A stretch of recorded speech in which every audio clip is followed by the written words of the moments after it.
I still remember the night I first saw it so clearly, as if the cold air from that moment were still clinging to my skin. A small figure stood behind the black line of trees at the edge of the forest behind my newly bought house. I had moved to Hollow Creek that very morning, hoping this quiet little town would help me rebuild my life after the car accident that took my younger sister, Emily. Since the night she died, every dream I had was haunted by her face, once bright, once filled with laughter, now twisted into something hollow. In those dreams, her eyes, those gentle shining eyes, were no longer there. What remained were two torn, empty hollows, as if ripped out of existence. The doctors said it was trauma, that grief shapes nightmares. But deep down, I knew it was something far darker than sorrow. That night, while unpacking in the living room, I noticed a faint red flicker at the tree line. At first, I thought it might be a camper's flashlight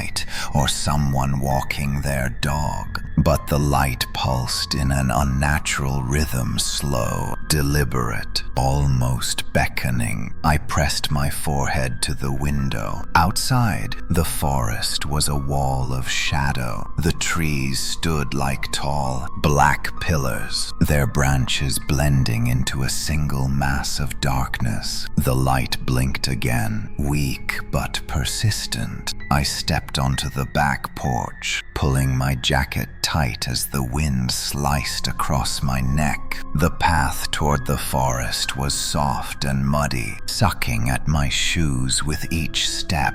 The silence was suffocating. Even the usual chirping of night insects was replaced by an uneasy stillness, as though the entire world were holding its breath. As I approached the flickering light, a small figure emerged between the trees, a child-sized form, thin, still, too still. I froze. The figure's shoulders were narrow, its clothes thin, torn, and swaying gently with the breeze. It looked like a child no older than 7. My pulse hammered in my chest. "Hey, kid, are you lost?" No answer. The child's head remained bowed, hair messy and long enough to hide most of its face. Something in my body warned me to turn around and walk back to the house, but another part of me,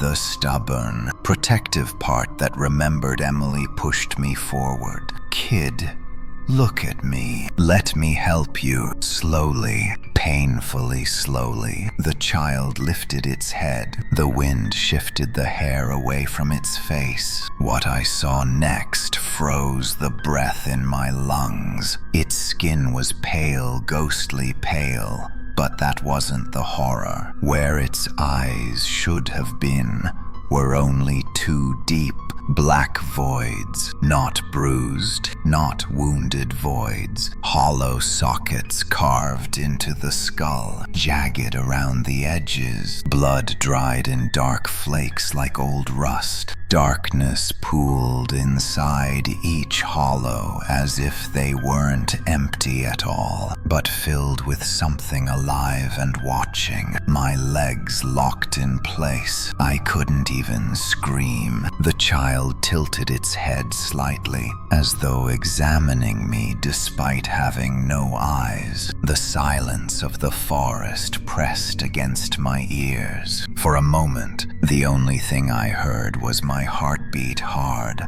panicked, primal. Then the child opened its mouth. A sound came out, but it wasn't a cry or a word or anything a human throat should make. It was a scraping noise like nails dragging across wood from somewhere deep in its chest. The sound rose and fell unevenly, trembling with something that felt like agony, not just fear-tormented agony. "What happened to you?"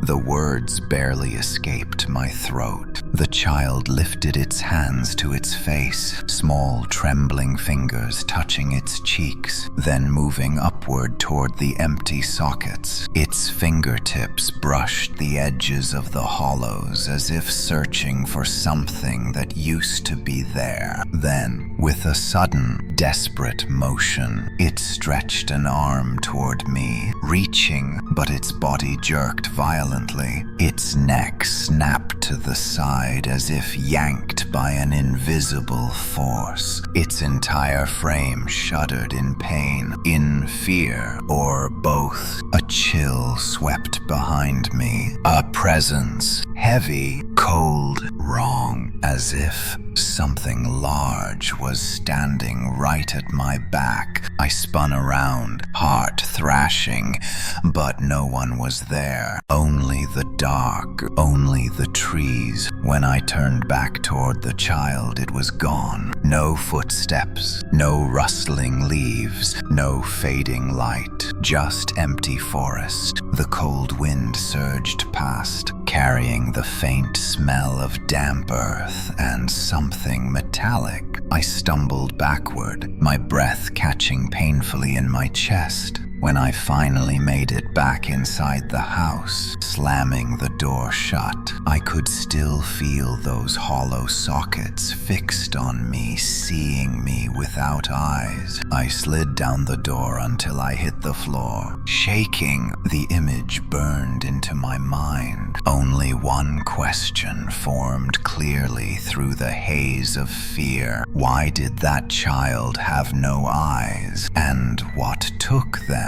I didn't know it yet, but this was only the beginning of the nightmare waiting for me in Hollow Creek. Sleep didn't come for me that night. Every time I closed my eyes, the hollow sockets of the child appeared dark, empty, yet impossibly aware. I lay awake on the couch, staring at the ceiling as the shadows shifted with every passing hour. Outside, the wind howled against the edges of the house like something trying to get in. It wasn't until dawn began to creep through the blinds that my body finally relaxed. The pale morning light diluted some of the terror, but it didn't erase the memory of the forest or the icy presence that had stood behind me. By 7 a.m., I forced myself up, made a cup of bitter coffee, and sat at the kitchen table.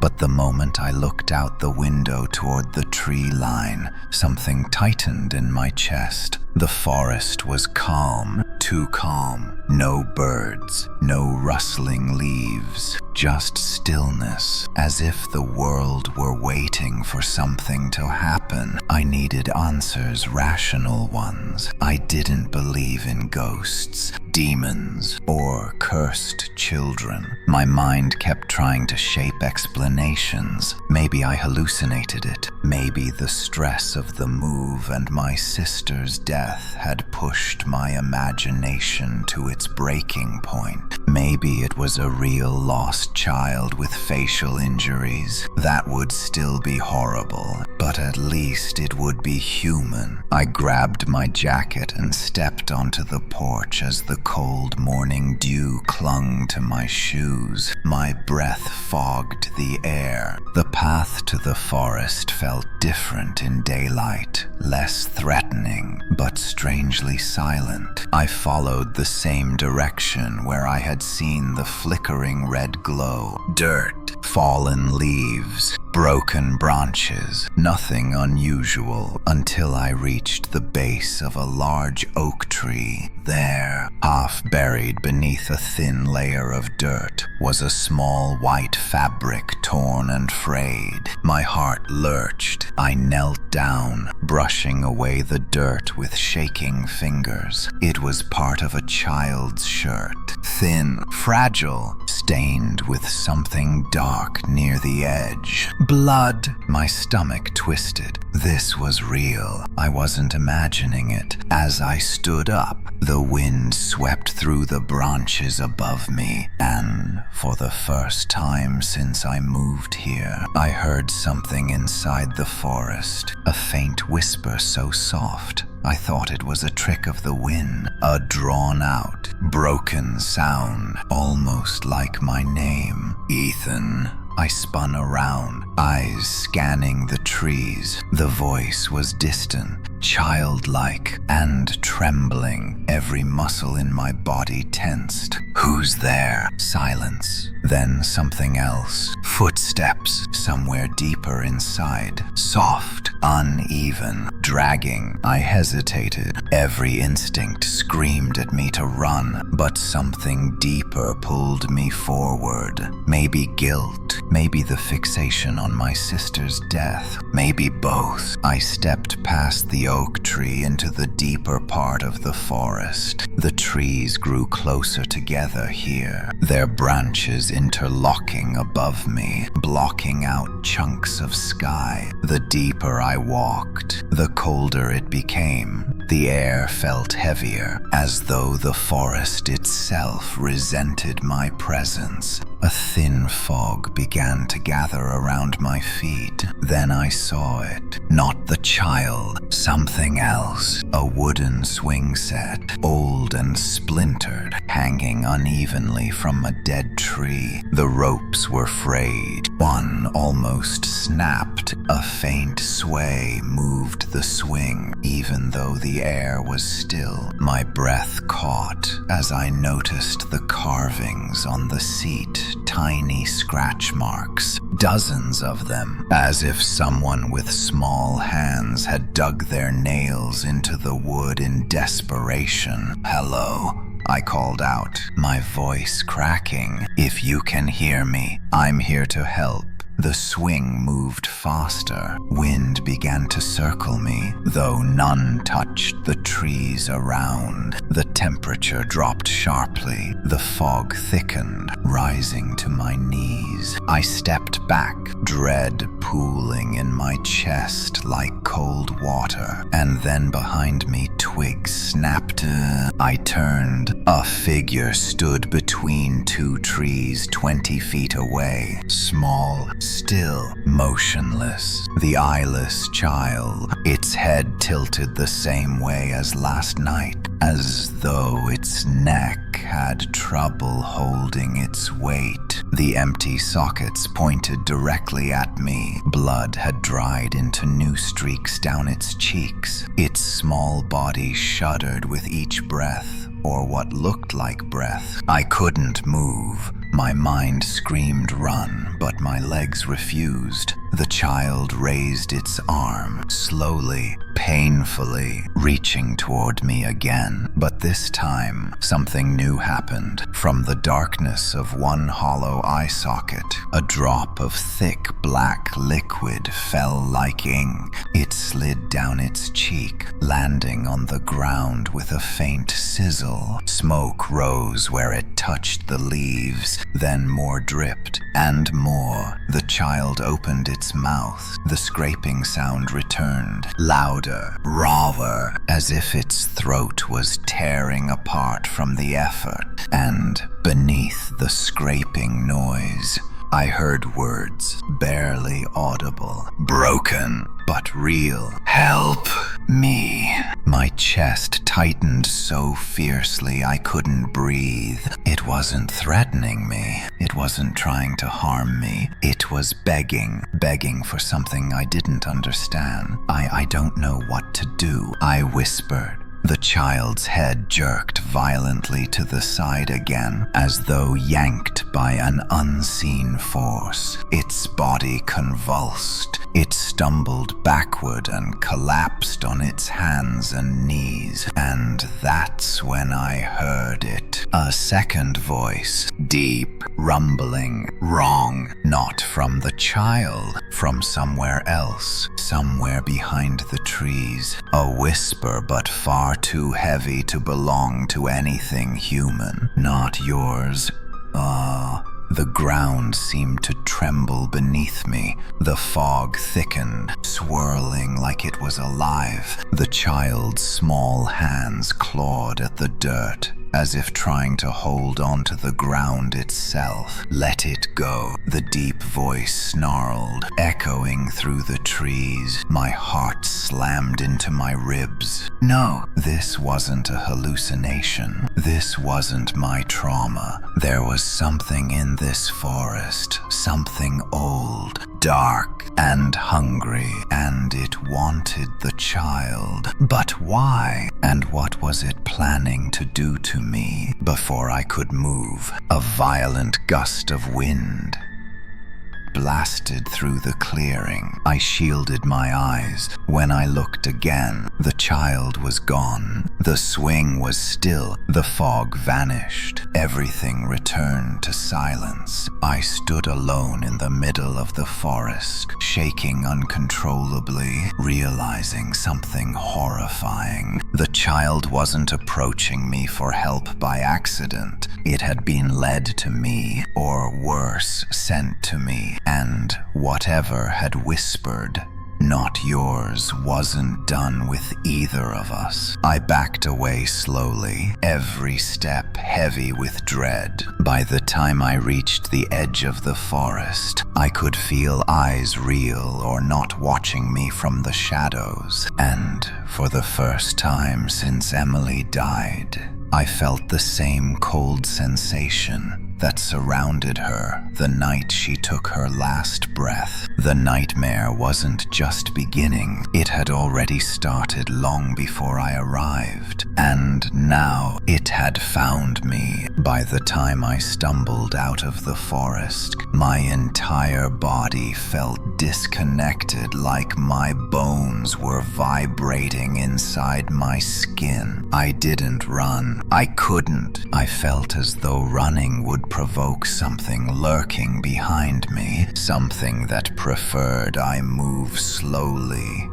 deliberately, like prey pretending not to be prey. When I reached the house, I shut the door but didn't lock it, my hands trembling too violently to slide the deadbolt. I leaned against the wood, listening, waiting for something to follow. But nothing did. The silence pressed in until the beating of my heart became the only sound in the world. I finally forced myself to check the windows, scanning the tree line for any sign of the child or, God forbid, the thing that whispered from deeper in the woods. Nothing moved. No wind, no birds, no shifting shadows. A dead forest watching a living man. I backed away from the window and paced the living room, trying to catch my breath. Questions buried themselves into my skull like rusted nails. Why was the child calling my name? What was controlling it? What had whispered,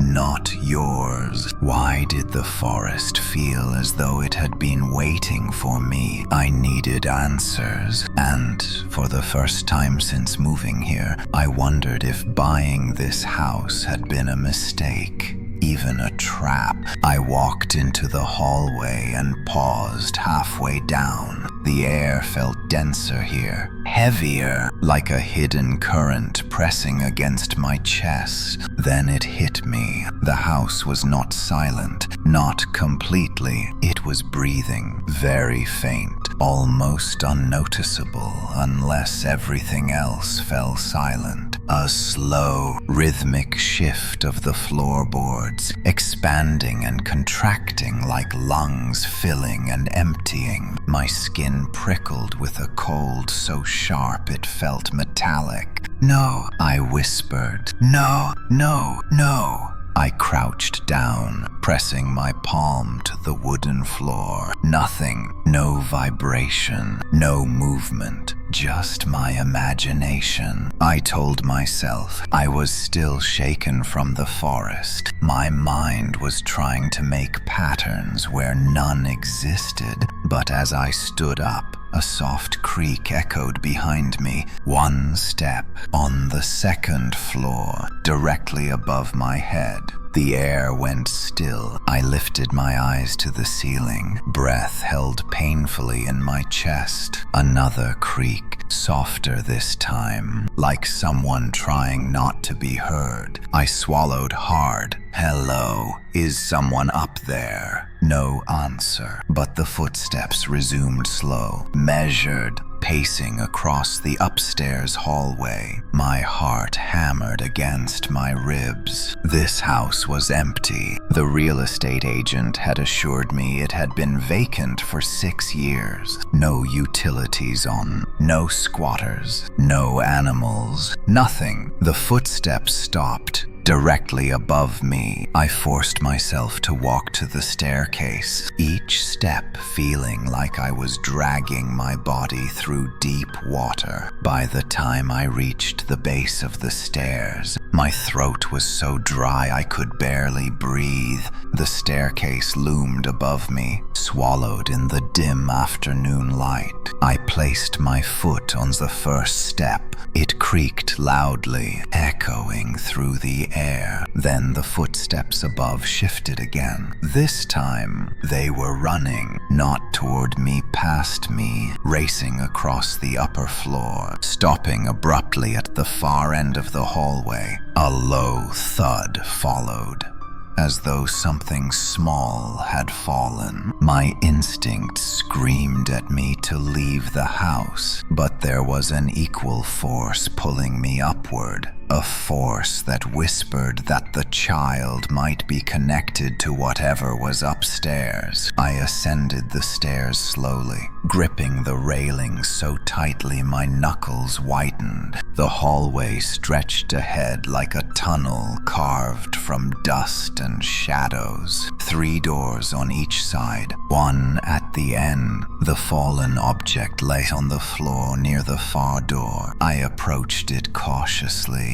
It was a small glass marble, clear, but inside was something dark swirling, like a trapped shadow twisting against the glass. I knelt and picked it up carefully. The marble was warm, not room temperature warm, body warm, like it had been held in someone's hand seconds earlier. A soft whisper floated behind me. "Ethan." I turned slowly. At the opposite end of the hallway, a small figure stood half hidden in the shadow of a doorway. The eyeless child. My breath caught. The child's head twitched once, then straightened. Its skin was even paler now, almost translucent. The empty sockets were darker than before, pools of writhing black. Its hands hung limp at its sides, but its fingers twitched uncontrollably. "Why?" I whispered. "Why me?" The child took one step forward. The temperature dropped instantly. Frost began forming along the wooden floor between us. My breath clouded the air. The child raised a trembling hand, its fingertip pointing directly at my chest as if accusing me of something. Then I realized, not accusing, warning. The child's mouth opened. The scraping sound tore through the air again, but it was louder this time. Filled with panic, not pain. "Behind you." I spun around. The far door, the one at the end of the hall, was slowly opening. Not pushed, not pulled, but swelling outward like something behind it was breathing, making the wood expand with each exhale. Cold darkness leaked from the gap beneath it, pooling onto the floor like a thick shadow. The child shrieked not a normal scream, but a horrible, mangled cry ripped from its throat. The door bulged outward again, and then a hand slid through the gap, human-shaped, but wrong, too long, too thin, fingers bending at angles no bone should allow, skin gray and stretched. The hand curled inward like a spider leg, gripping the floor with impossible strength. I stumbled backward, nearly tripping over my own feet as a second hand emerged. The wood around the doorframe cracked and splintered, as though whatever was behind it was forcing the house to open for it. The eyeless child backed away, shaking violently, black tears dripping from its hollow sockets. "Stop!" I yelled, though I didn't know who I was shouting at: the child, the thing, or myself. The doorframe exploded outward with a crack that shook the entire hallway. Something stepped through, not a creature, not a person, a shadow, tall, twisted, faceless. Its form rippled like smoke trying to become solid, long limbs stretched out, touching the walls like claws dragging through water. Its presence crushed the air out of my lungs. My vision blurred. The pressure in the hallway wasn't just fear, it was force, tangible, heavy, like the air had thickened to tar. The shadow turned toward the child. "Not you."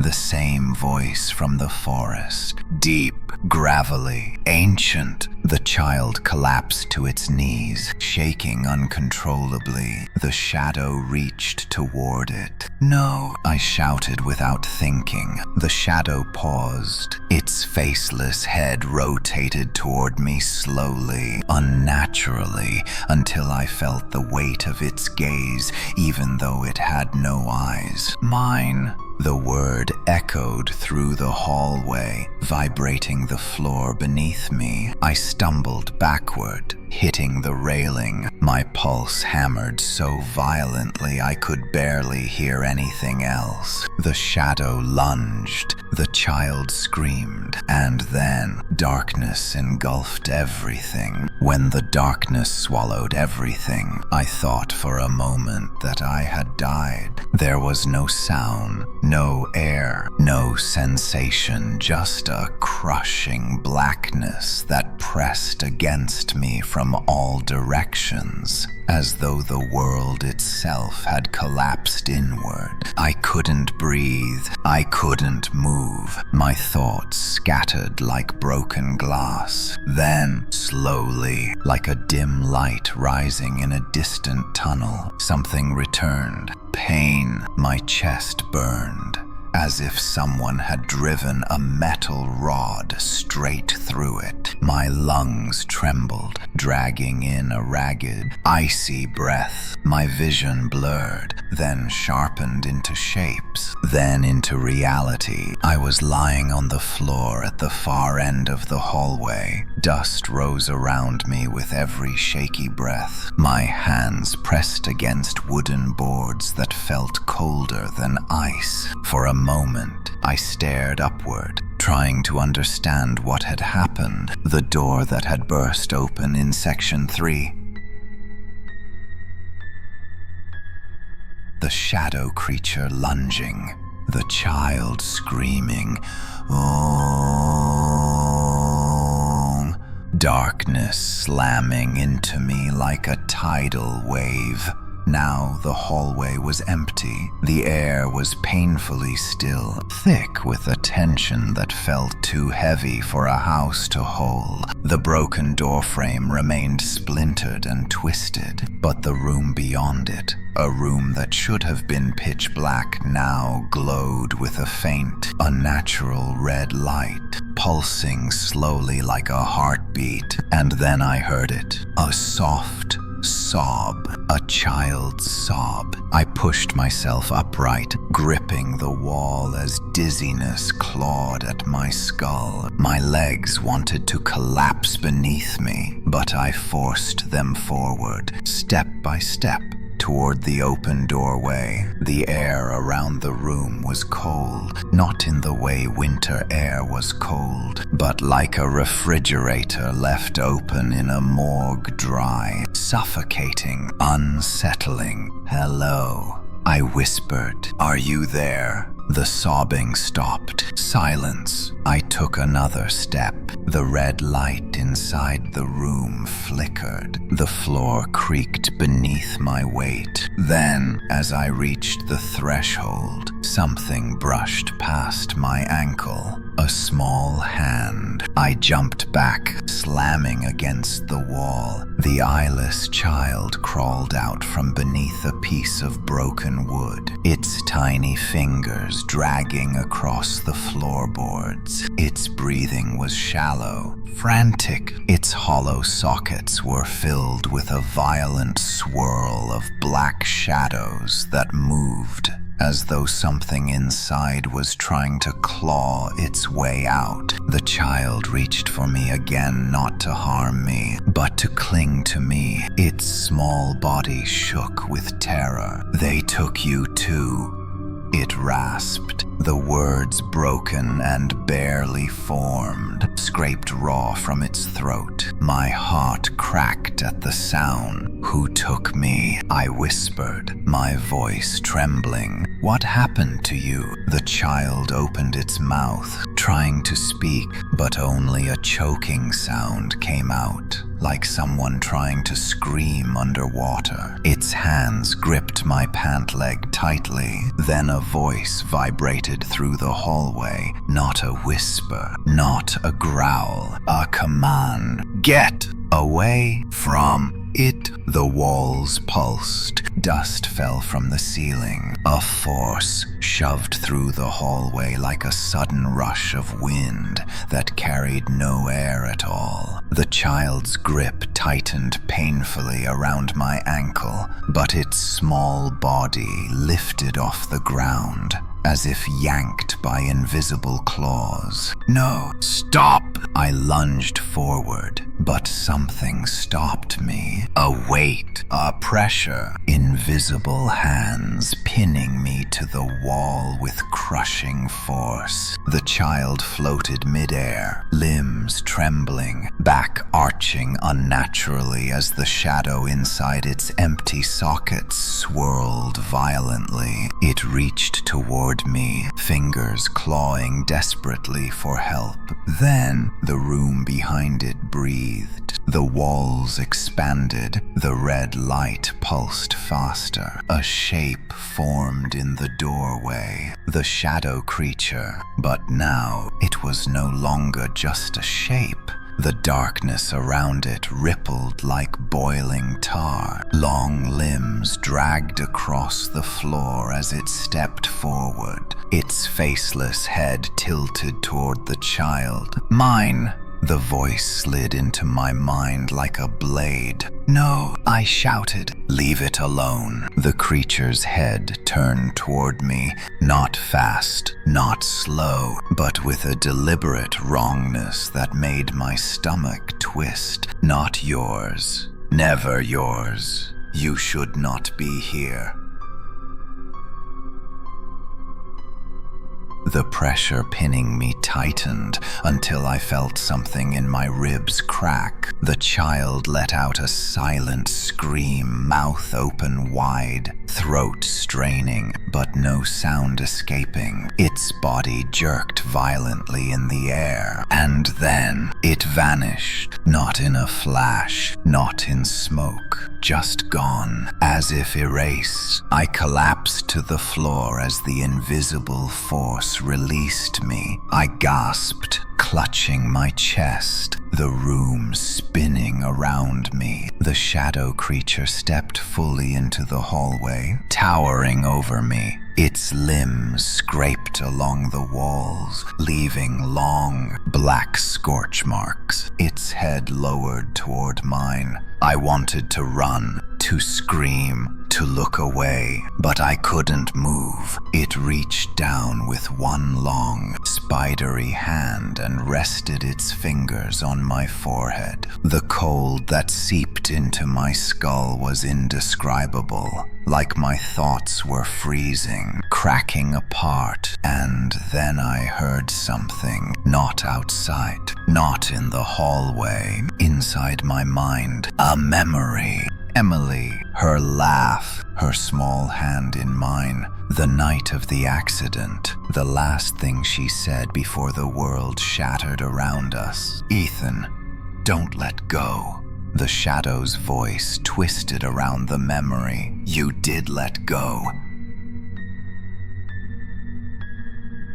You left her, and now you belong to me." I screamed, a raw, primal scream that tore my throat open. The house shook, the walls cracked, the shadow reeled back as if burned. Light exploded from somewhere white, blinding, violent. For a moment, the hallway disappeared. When the world returned, I was alone. The shadow was gone. The child was gone. The red room was dark and silent. Only one thing remained. A single mark burned into the wall. A handprint, small, child-sized, black as ink. The eyeless child had touched the wall before being taken, and it had left a message for me, a warning or a plea. No matter what, I knew one thing with suffocating certainty. The creature was not done with me, and neither was the child. They were connected,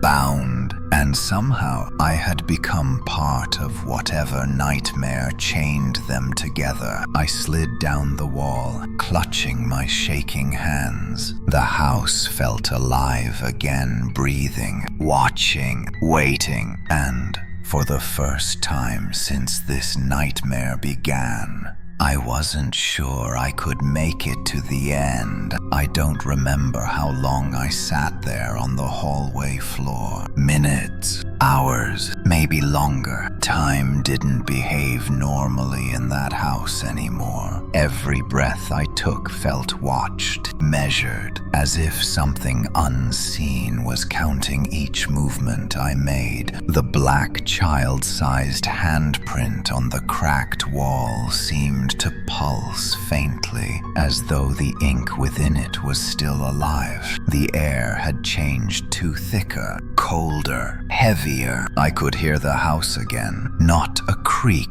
not settling wood, breathing, slow, rhythmic, alive. I pressed one hand to my forehead, where the shadow creature had touched me. The skin there still burned with a cold that went deeper than bone. Every time I blinked, I saw flashes, shards of memory. Emily's face, the crash, her voice fading into the ringing inside my skull. "You belong to me," the shadow had said. No, I refused to believe that. I refused to let it claim me the way it had claimed the eyeless child. I forced myself to stand. My legs shook violently beneath me, and for a moment I thought they might give out. But something in me, fear, rage, or stubbornness, kept me upright. I stared down the long hallway, the shadows shifting like an ocean of black waves. The house felt endless now, bigger inside than outside, like it was stretching itself around me. I needed to get out. I needed air. I needed something real. I moved slowly toward the staircase, hand sliding along the railing. Halfway down, a sound drifted through the house,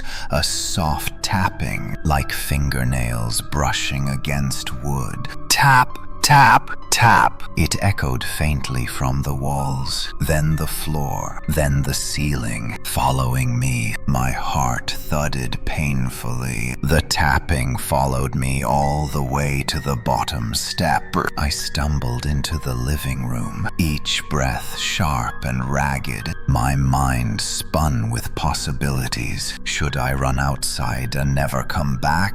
Should I get help? Should I look for the child? Should I burn the house down and hope it burns whatever creature lived inside? Before I could decide, something caught my eye. On the living room wall, 3 new handprints. Small, black, dripping, the same size as the child's hand. I approached slowly, my throat tightening. The prints were fresh, still wet, still glistening. One was smeared downward, like the child had tried to slide across the wall before disappearing again. "Why are you leaving these for me?" I whispered. The house answered with another whisper, not the child's voice, not the creature's, a woman's voice, soft, broken, barely audible. "Ethan." My breath caught in my chest like a hook snagged in flesh.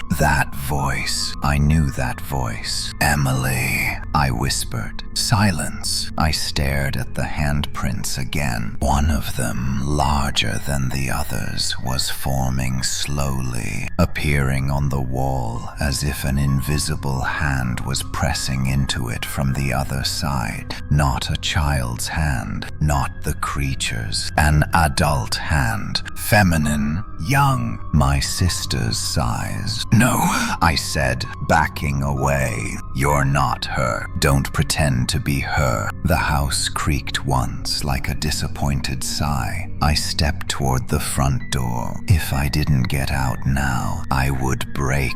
I needed oxygen. I needed sunlight. I needed something that wasn't this cursed house breathing around me. But when I reached the door and grabbed the handle, I froze. The metal was warm, very warm, like a person had been holding it seconds before. And then, knocking from the other side. 3 slow knocks, then silence. I stumbled backward, heart slamming into my ribs. Whoever or whatever was knocking knew I was there, knew I was reaching for the door. More knocking, this time faster, harder, desperate. My breath trembled. "Who's there?"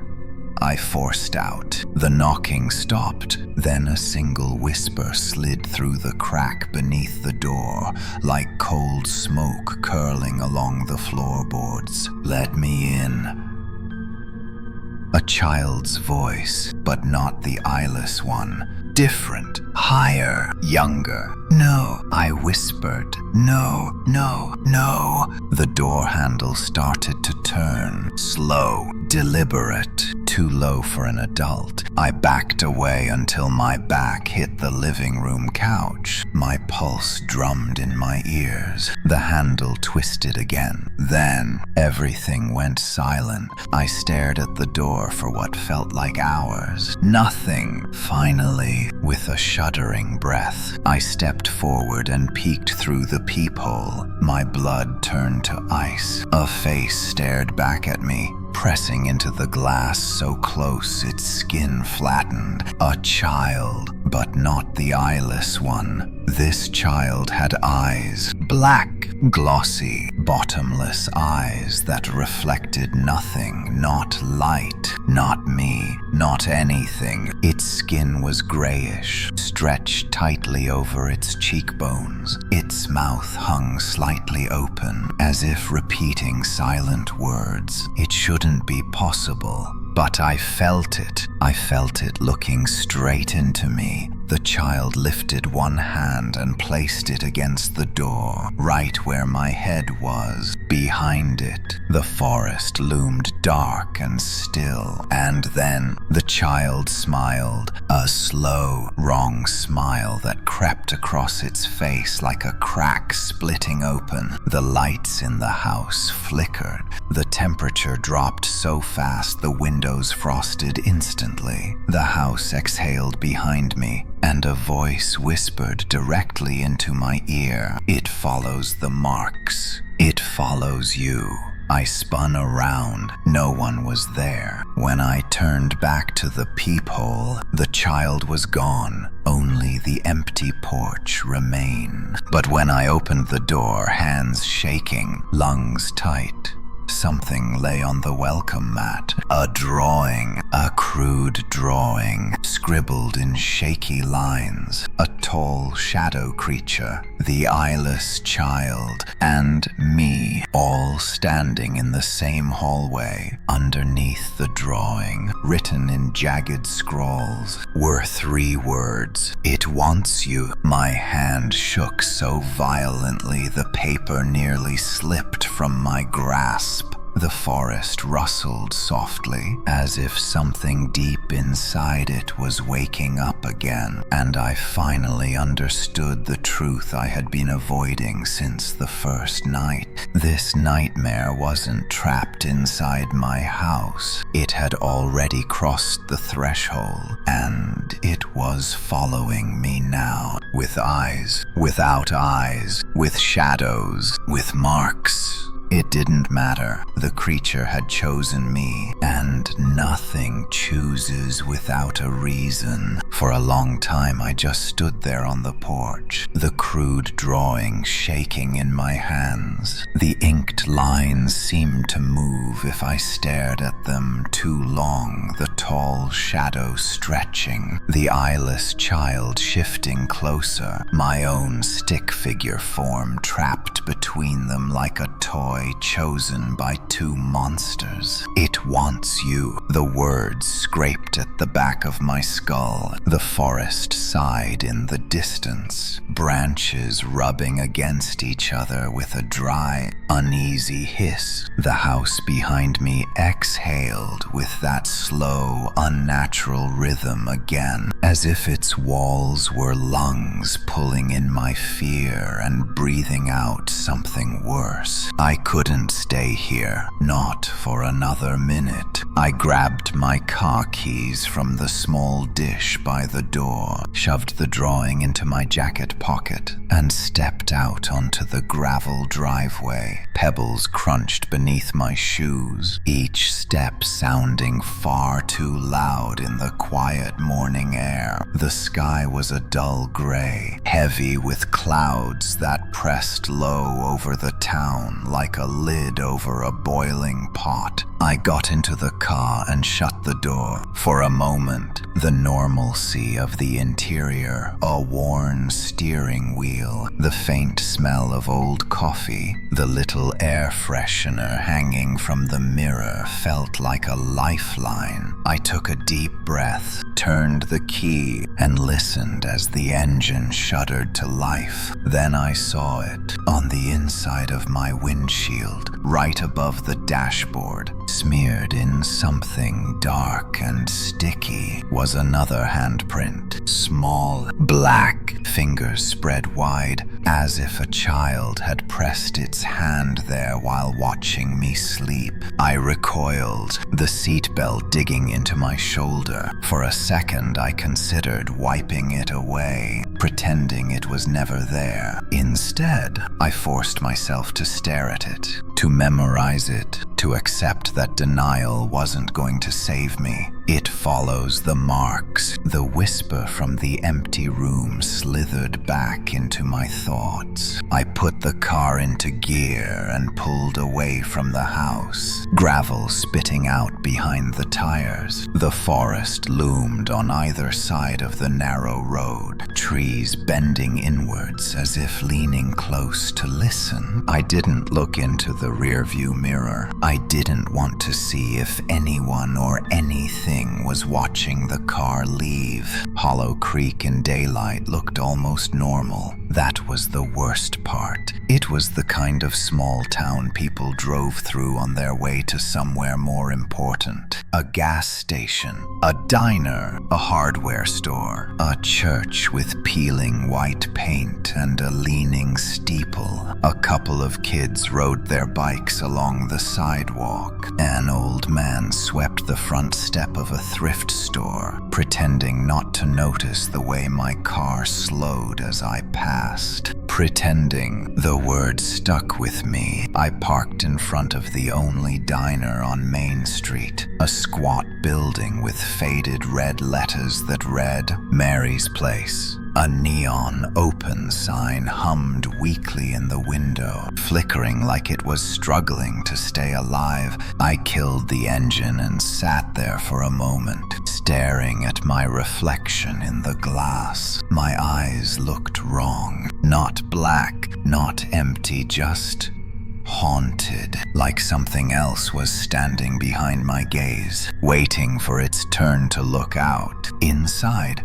the diner smelled like burnt coffee, bacon grease, and something sweet, maybe cinnamon rolls, maybe nostalgia. A bell above the door jingled when I stepped in. A few heads turned, then quickly returned to their plates, to their phones, to their pretense. Only one person stared for a second longer than felt normal. An older woman sitting alone at the counter, gray hair pulled back in a loose bun, deep lines etched into her face like scrawled warnings. Her eyes lingered on my face, then flicked down briefly as if checking for something on me, some mark only she knew how to see. I slid into a booth by the window. A waitress with tired eyes and a forced smile brought me coffee without asking. I muttered a thank you and wrapped my hands around the mug like I was trying to hold on to the heat so it wouldn't leave me too. The older woman at the counter kept glancing my way. After a few minutes, as the murmur of conversations rose and fell around us, she got up, picked up her coffee, and walked over to my booth. "Mind if I sit?" she asked. Her voice was gentle, but there was something underneath it. A tremor, a weight. "Go ahead," I said. She slid into the seat across from me, set her cup down, and studied my face like she was comparing it to some memory. "You're the one who bought the house out on Old Creek Road," she said. It wasn't a question. "Yeah," I answered. "I'm Ethan." She nodded slowly. "Name's Margaret. My husband used to fix that place up before."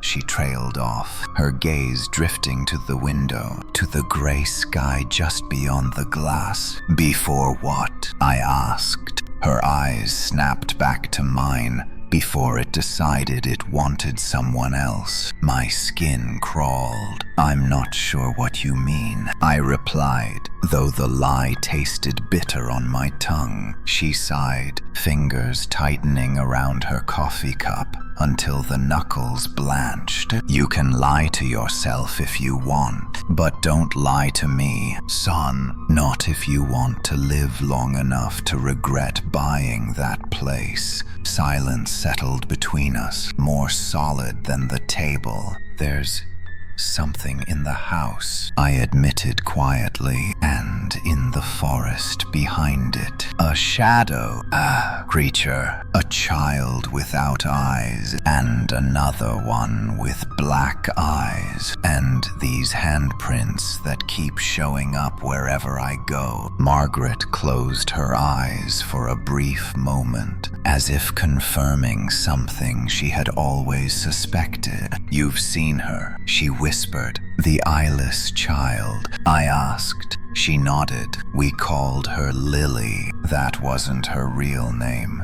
but nobody wanted to say the real one after what happened." My heart kicked hard against my chest. "What happened?" I asked. "To Lily, to that house." Margaret looked down into her coffee, as if answers were drowned at the bottom of the cup. "Years ago," she said, "a family lived in your house. Mother, father, little girl, sweet thing, always playing in the yard, always leaving little handprints on the porch rail. My husband used to wave to her when we drove past." She paused, swallowing. One night she went missing, vanished from her bed. No broken windows, no signs of struggle, just gone. Her parents tore the town apart looking for her. The sheriff organized search parties. They combed the forest, the river, everything for 3 days. Nothing. I could almost hear distant footsteps crunching through underbrush, flashlights sweeping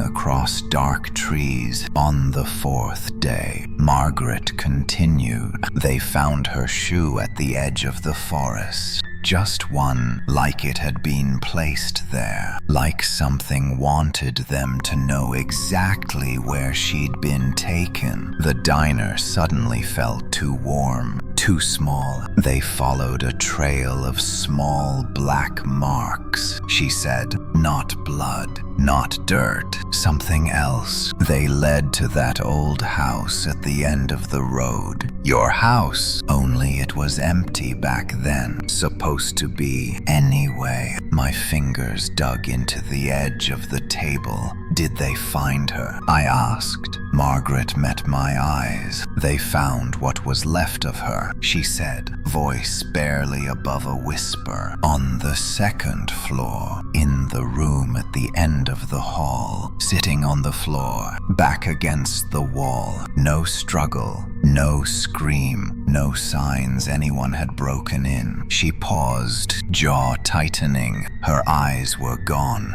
A chill rolled down my spine like ice water. After that, Margaret said, the town decided it was easier to pretend it didn't happen. The house sat empty. People said it was cursed. Others said the family went crazy. But those of us who knew, we knew it was something older than that house, something in the trees, something that marks what it wants and doesn't stop until it gets it. My breath came shallow and quick.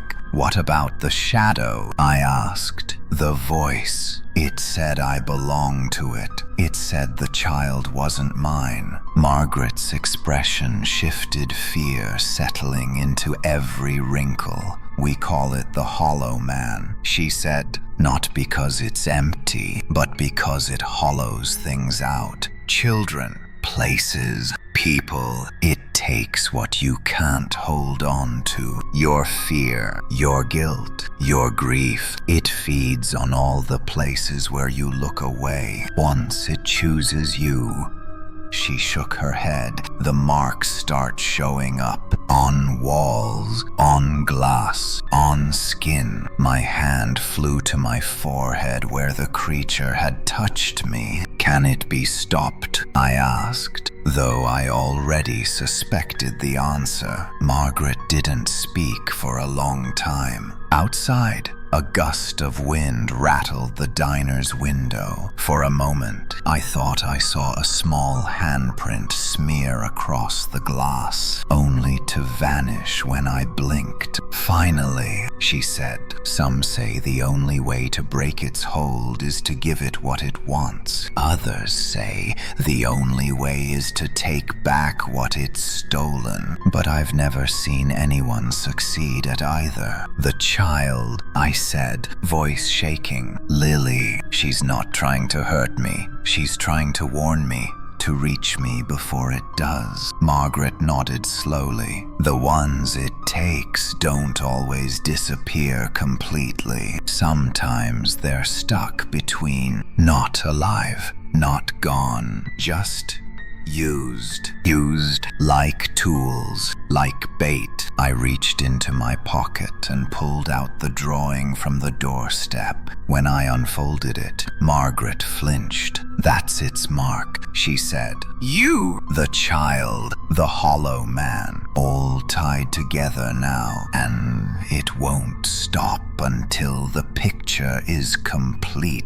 What does that mean? I demanded. Complete how? Her eyes flicked to the window, to the half-faded reflection of my face staring back at me. It means, she whispered, that whatever happens next is coming for you, and it won't stay in that house or in those woods. Not anymore. It's already in you, Ethan. And in this town, in every shadow that pretends to be nothing at all. A chill crawled slowly up my spine, each vertebra freezing in place. Behind her, in the reflection on the glass, I saw something move, a small shape, standing just outside the diner, head bowed, hair hanging over its face. The eyeless child, its empty sockets, dark and endless, were fixed on me, and behind it, much taller, stretching like a rip in the world, a shadow bent itself around the edges of buildings and trees, as if the town itself were just another hallway. The Hollow Man had followed me here, and Hollow Creek was running out of places to pretend it couldn't see. The moment I saw the eyeless child reflected in the diner window, my entire body locked, my breath stalled somewhere between my lungs and throat. The reflection was impossible, distorted by the glass. The street outside warped into a sickly gray, but the silhouette was unmistakable. Fragile shoulders, tattered white shirt, head tilted at that unnatural angle, and those eye sockets, empty black voids, deeper than the shadows behind them. Behind Lily's small figure, stretching across storefronts and power lines like a shadow made of night itself, stood the Hollow Man. Margaret's voice faded into a distant hum as the diner blurred around me. "Ethan," she whispered, noticing the color drain from my face. But I couldn't answer, couldn't blink, couldn't look away, because something changed. Slowly, so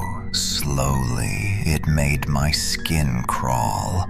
The eyeless child lifted her hand in the window's reflection and placed her palm flat against the glass. A small, black handprint formed on the outside of the diner window. Fresh, wet, dripping. I jerked to my feet. My legs nearly gave out beneath me. "Ethan," Margaret hissed, but I was already turning toward the entrance, every heartbeat pounding in my ears like a warning drum. The bell above the diner door jingled. As I pushed it open, cold air slammed into me like a wall. The street outside was empty. No child, no shadow, only a single handprint smeared across the diner's front window, exactly where I saw her touch it. I turned slowly, scanning the quiet street. The wind carried dead leaves down the cracked asphalt. Somewhere far off, a dog barked. But Hollow Creek looked normal again. Pretending, always pretending. My pulse hammered hard enough to shake my ribcage.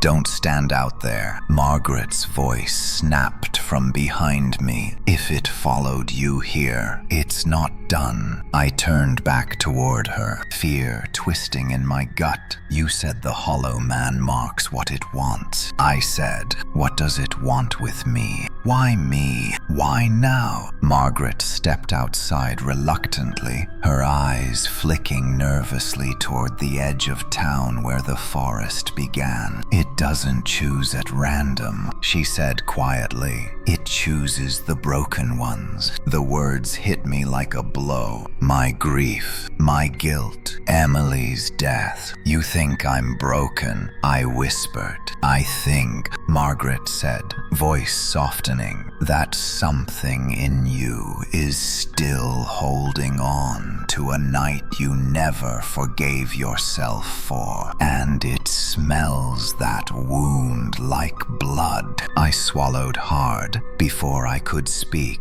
The wind shifted sharply cold, unnatural, sliding across the street like icy fingers. Margaret stiffened. "Inside," she whispered. "Now!" We rushed back into the diner, the bell jingling violently behind us. The moment the door shut, The warmth of the diner felt wrong, thin, unstable, as if the temperature dropped a few degrees with every breath. Margaret leaned close to me. Listen carefully. You need to leave town tonight. Don't go back to that house. Don't go into the forest again. Don't! The lights flickered overhead. Once, twice, 3 times. Conversations in the diner died instantly. A man at the counter froze mid-bite. A baby stopped crying. The entire room held its breath. Then one of the hanging lights above us began to sway. Not gently, not from the wind, from something walking above it. Margaret,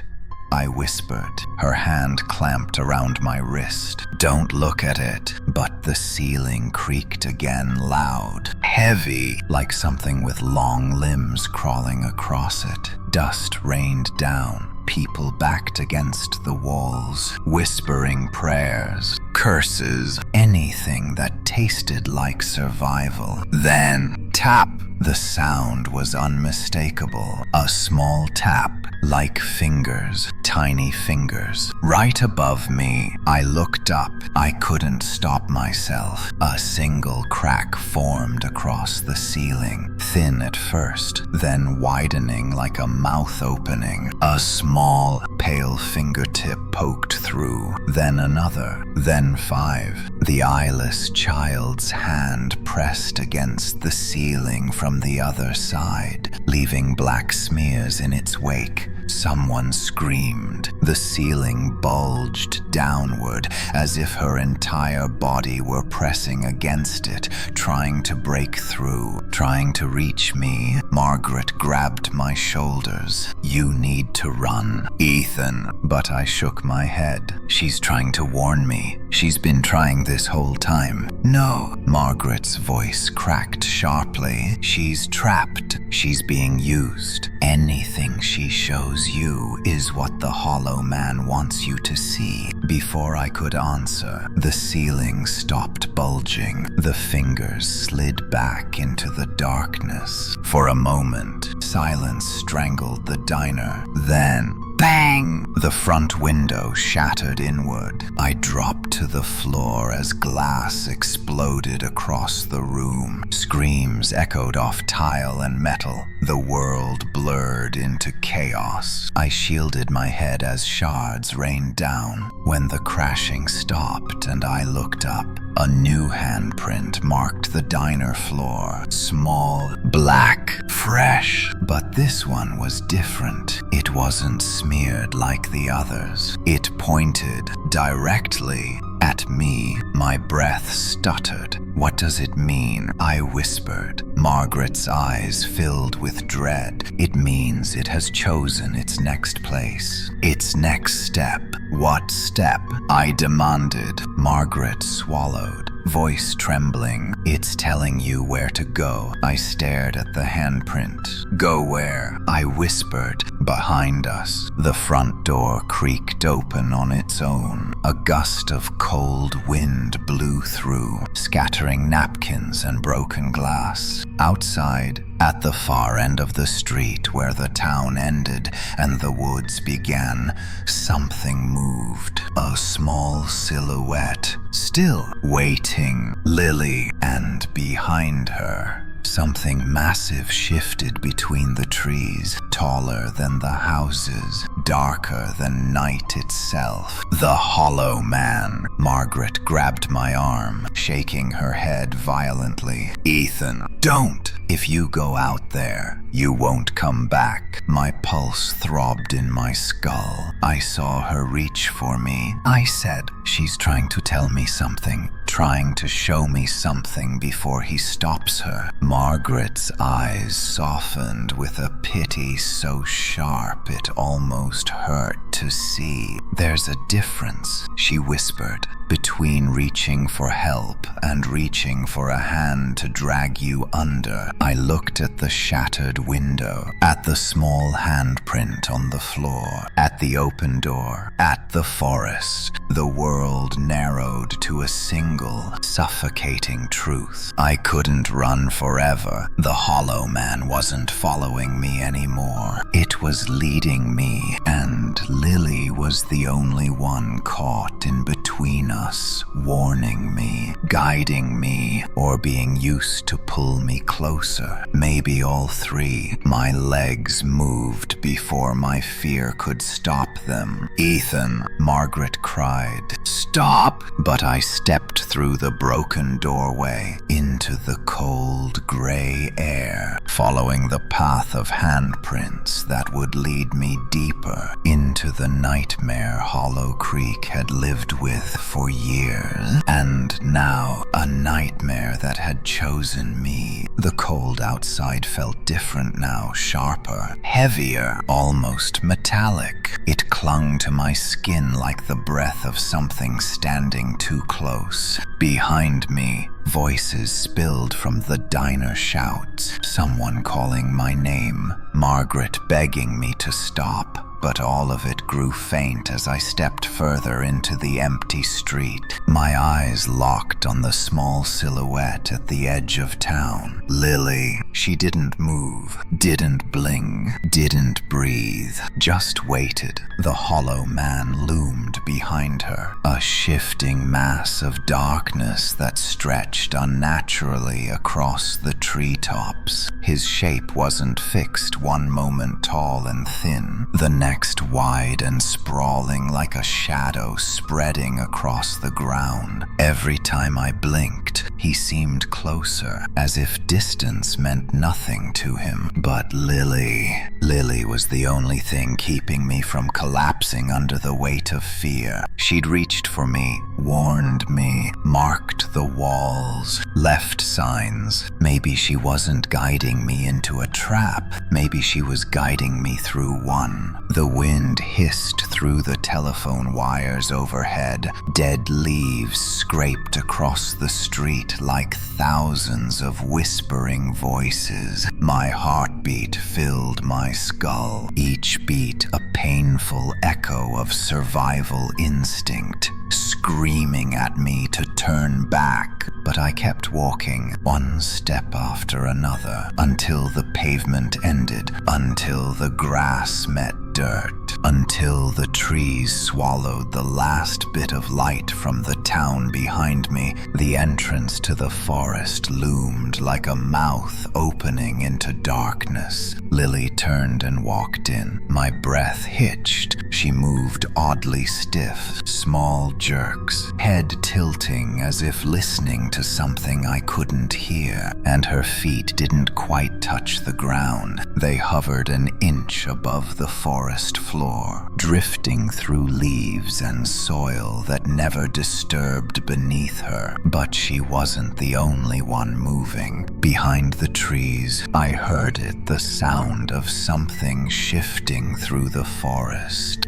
Tall, heavy, wrong, branches bending where no wind blew. I stepped in after Lily. The temperature dropped instantly. The forest swallowed sound. No insects, no birds, no breeze. Even my breathing felt muffled, as though the trees were holding my breath hostage. Lily continued deeper, the faint shimmer of her pale outline flickering like a dying flame. "Lily," I whispered. She stopped. Her head turned slowly until her empty sockets pointed directly at me. Darkness swirled inside them, deeper than ink. Then she lifted her hand and pointed. To the right, I turned. A narrow path split off from the main trail, twisted and packed with overgrown roots. It looked like it hadn't been walked in years, decades yet.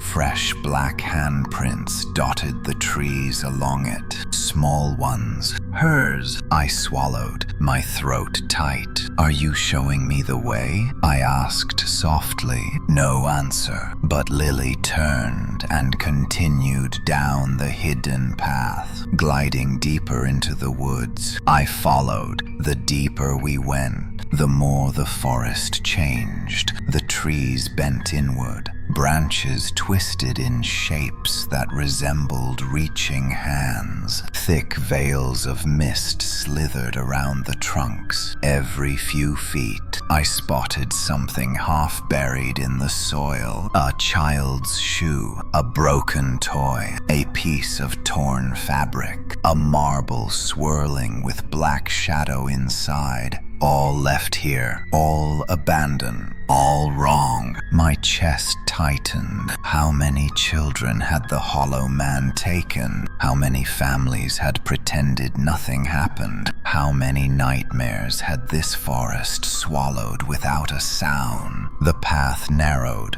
until I was squeezing between dark trunks. Then it opened again into a small clearing. I froze. At the center stood an old playhouse. Rotting wood, peeling paint, the kind you'd find in a backyard. But this one was wrong. It leaned to the left, its windows smashed, its tiny door hanging crookedly from a single rusted hinge. Black vines wrapped around its roof like veins. Lily stopped in front of it, her empty gaze locked on the doorway, and then I heard its soft crying from inside the playhouse. High-pitched, fragile, a child's sob, but not Lily's. My stomach dropped. Lily, who's inside? I whispered. She didn't move, didn't answer, didn't warn. She simply stared at the door. A faint creak echoed from inside the playhouse.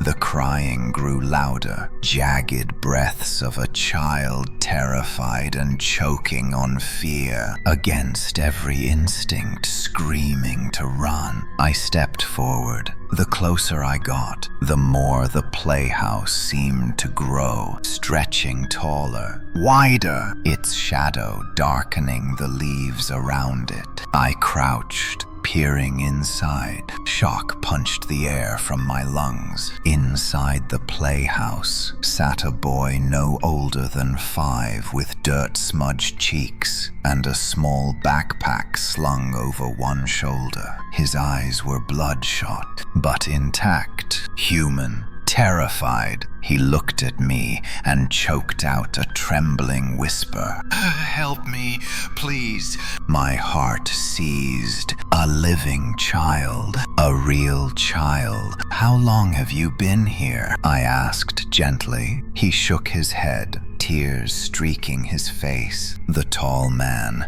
the shadow. He told me to stay. He told me not to move. I swallowed hard. Okay, I'm here now. I'm going to get you out of here. I reached my hand toward him. "Take my hand." He hesitated, then slowly, he reached back, but before our fingers touched, the air snapped cold. Lily's body jerked violently, her head whipped toward the forest. The shadows behind the trees writhed. A low voice slithered through the clearing. "Not yours." The ground trembled. The boy screamed. Lily collapsed forward as if pushed, and from behind the playhouse, towering over us, the Hollow Man began to rise. His limbs unfolded like broken branches. His torso stretched like melting tar. His faceless head turned toward me. "You follow the marks." Oh. So now you see who leaves them. I grabbed the boy's wrist, yanking him from the playhouse as the Hollow Man's shadow stretched across the clearing like a hand closing around us. Leaves blackened beneath his reach, branches bent backward. The ground cracked like dry bone. Run, I screamed. The boy stumbled with me toward Lily, but Lily didn't move. She lifted her head slowly, her hollow sockets filled with swirling black smoke, and then she whispered, "Don't run. He wants you to run." I froze mid-step. The hollow man loomed closer, darkness dripping from his limbs like ink. Lily reached toward me, her voice cracked and desperate. "Don't run. Ethan, not this time, not like before." My breath caught, not like before. Emily, the night of the accident. The moment I let go, something inside me snapped. I turned toward the hollow man, not away. The forest groaned. The air warped. The creature's shadow lunged, but I didn't move. For the first time since this nightmare began, I didn't run. The forest went silent when I stopped running. Not quiet, silent. A suffocating, unnatural silence that pressed into my ears so hard. It felt like someone was cupping their hands tightly over them. The boy beside me gasped, trying to pull me forward, trying to flee, but my feet had rooted into the earth. Every instinct in my body screamed to run, to survive, to escape the towering horror rising in front of us. But Lily's words echoed louder. Not this time. Not like before. My breath trembled as it escaped my chest. Behind me, the boy let out a sob. I tightened my grip on his wrist, grounding him, not letting him slip away like Emily had slipped through my fingers on that terrible night. I would not repeat that moment. I would not fail another child. The hollow man loomed above us, a shifting cathedral of shadow. His form towered beyond the tree line, his limbs stretching like broken tar-coated branches. His faceless head turned toward me, rippling as though something inside him was trying to push outward. Something trapped, something writhing. "So you finally stop running." The voice slithered through the clearing, its sound vibrating inside my skull. "Your fear tastes different now." The ground trembled beneath my feet, cracks spiderwebbing outward. From where the hollow man's darkness dripped into the soil like poison, the trees bent toward him, their bark splitting under the weight of whatever force he carried. Lily floated closer, her feet still not touching the ground. The swirling black smoke inside her empty sockets moved faster now, pulled toward the hollow man like iron to a magnet. Her voice was barely audible, barely hers. "He wants you to run, so he can chase. He wants fear. He wants the moment you break." I swallowed, throat tight. "Then what happens if I don't break?" I asked. Lily's small head tilted. The hollow man's limbs twitched. Branches snapped behind him, his shadow stretching wider. "He takes you differently." Lily's voice cracked as if the words burned her throat. "He takes what you hold. He takes what you lost. He takes what you refuse to let go of." The boy clutched my arm. "Please," he whispered. He said he'd take me back home. He said he'd let me go if I waited. A chill cracked down my spine. The hollow man's voice slid down from the treetops, curling around my thoughts. "Children believe anything they hear in the dark. You should know that." Emily's face flashed across my mind, her small hand slipping from mine, her frightened voice begging me not to let go. I clenched my jaw until it hurt. "I'm not letting anyone go this time," I said. The hollow man moved for the first time. The shift was so fast, so unnatural that the surrounding trees bent backward like something massive had passed through them at impossible speed. His elongated arms swept forward, not solid but not air shadows collapsed into a shape resembling a hand, stretching until the fingers touched the ground only a few feet from me. The boy screamed. Lily jerked backward as if pulled by invisible threads. I stepped forward,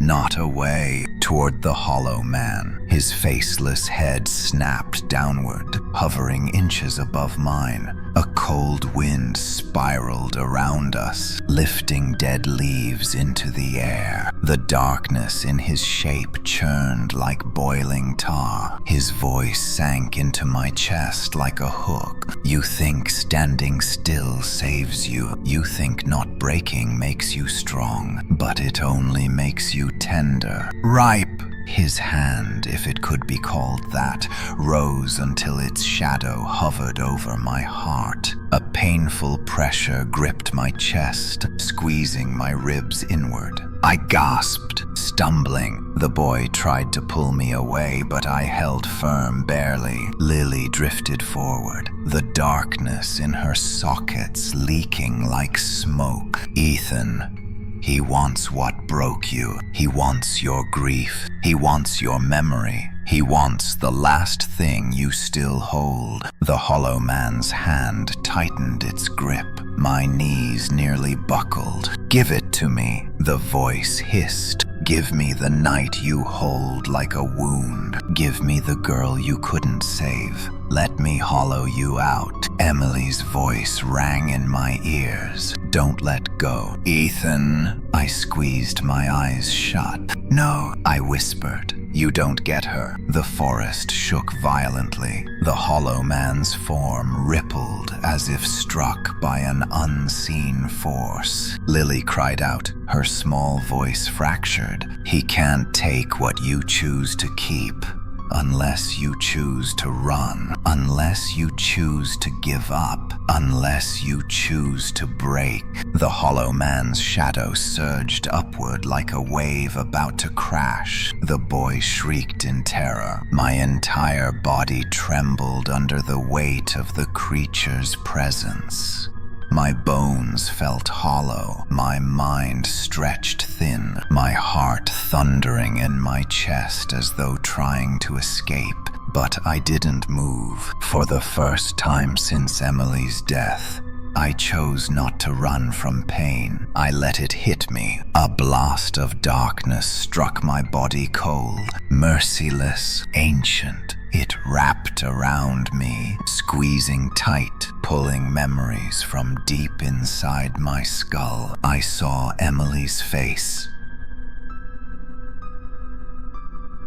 Her final breath, the headlights, the blood, the smoke, my scream. But I held on. I held her. I refused to let the hollow man rip her away. The creature recoiled, its form flickering violently. Lily gasped, a small, shattered sound. He can't take you, she whispered. He can only take what you let him have. The hollow figure towered backward, its limbs crashing into trees, snapping trunks like brittle bones. The forest howled with wind, shadows whipping across the clearing like fleeing animals. The hollow man's voice boomed, shaking the earth. Then I will take the next, the smaller one. My eyes snapped open. The boy, before I could react, a tendril of shadow darted from the creature's body, fast as lightning, sharp as a spear aimed directly at the boy's chest. Lily lunged forward. No! Her small form collided with the shadow's path, and the tendril passed through her. She convulsed violently, her small body thrown backward as the hollow man's darkness poured into her like water into a broken cup. I reached for her, but the boy pulled on my arm. "Ethan," he cried. "She's disappearing." Lily's form flickered, her edges dissolving like dust blown apart by a storm. The black smoke in her sockets burst outward, spiraling into the sky like a twisted scream. Through the cracking of her fading voice, she whispered, "He's using me. To get to you, to get to all of us." The hollow man surged again, his shape stretching wider, taller, hungrier. "Run, Ethan, or he will take the living. Run, before he makes you watch them all disappear." The words shattered something inside me. The boy tugged harder. "Please," he sobbed. "We have to go." This time, I couldn't stay still, not because I was afraid, but because someone living needed me. I grabbed the boy, pulling him close. The hollow man roared, a soundless roar that cracked the sky, and gripping the boy's hand tightly, I ran, not from my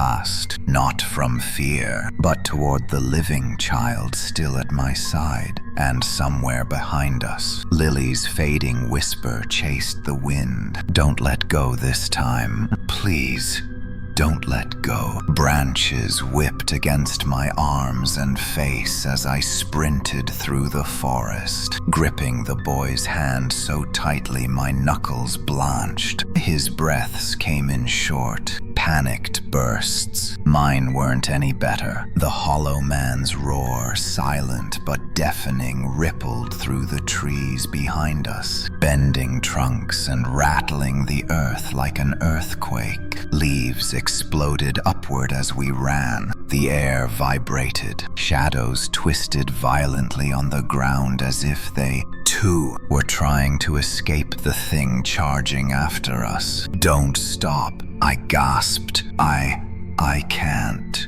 The boy sobbed, stumbling, but I didn't let go. Not again. Not this time. Behind us, the darkness surged forward like a tidal wave, swallowing patches of moonlight in a single breath. Through the gaps in the trees, I saw the hollow man's limbs stretching impossibly long, dragging across bark, ripping through branches as if they were paper. His faceless head swiveled in jagged motions, searching for us, feeling for us, tasting the air. And his voice, not spoken, not heard, but felt, "You cannot outrun me." I have followed every breath, every shadow, every grief. The boy screamed as a tree next to us split down the middle, black veins spreading from the point of impact like infection. Sap oozed out in thick clumps that smelled like rotting flesh. The tree collapsed behind us with a crash that shook the ground. Narrowly missing our heels, we tore through a thicket of undergrowth until the forest thinned and a small ravine opened ahead. The path dropped sharply downward, roots twisting like skeletal fingers clawing upward from the earth. "Careful," I shouted, but the boy's foot slipped, his body pitched forward, and reflex took over. I tightened my grip and yanked him back up before gravity could snatch him. His backpack swung wildly, nearly making him spin around. "I've got you," I said through ragged breaths. His wide eyes locked onto mine. For a split second, I saw Emily, the terror in her face. The moment I failed. Not this time. I grabbed the boy around the waist and lifted him into my arms. His weight slowed me, but The sudden surge of protective adrenaline pushed me forward. The hollow man's shadow swept over the treetops behind us. Night itself was hunting now. The ravine sloped sharply. My feet slid across wet soil, each step threatening to send us tumbling. The boy's small hands clung to my shirt collar. Trembling, branches snapped above. I looked up and froze.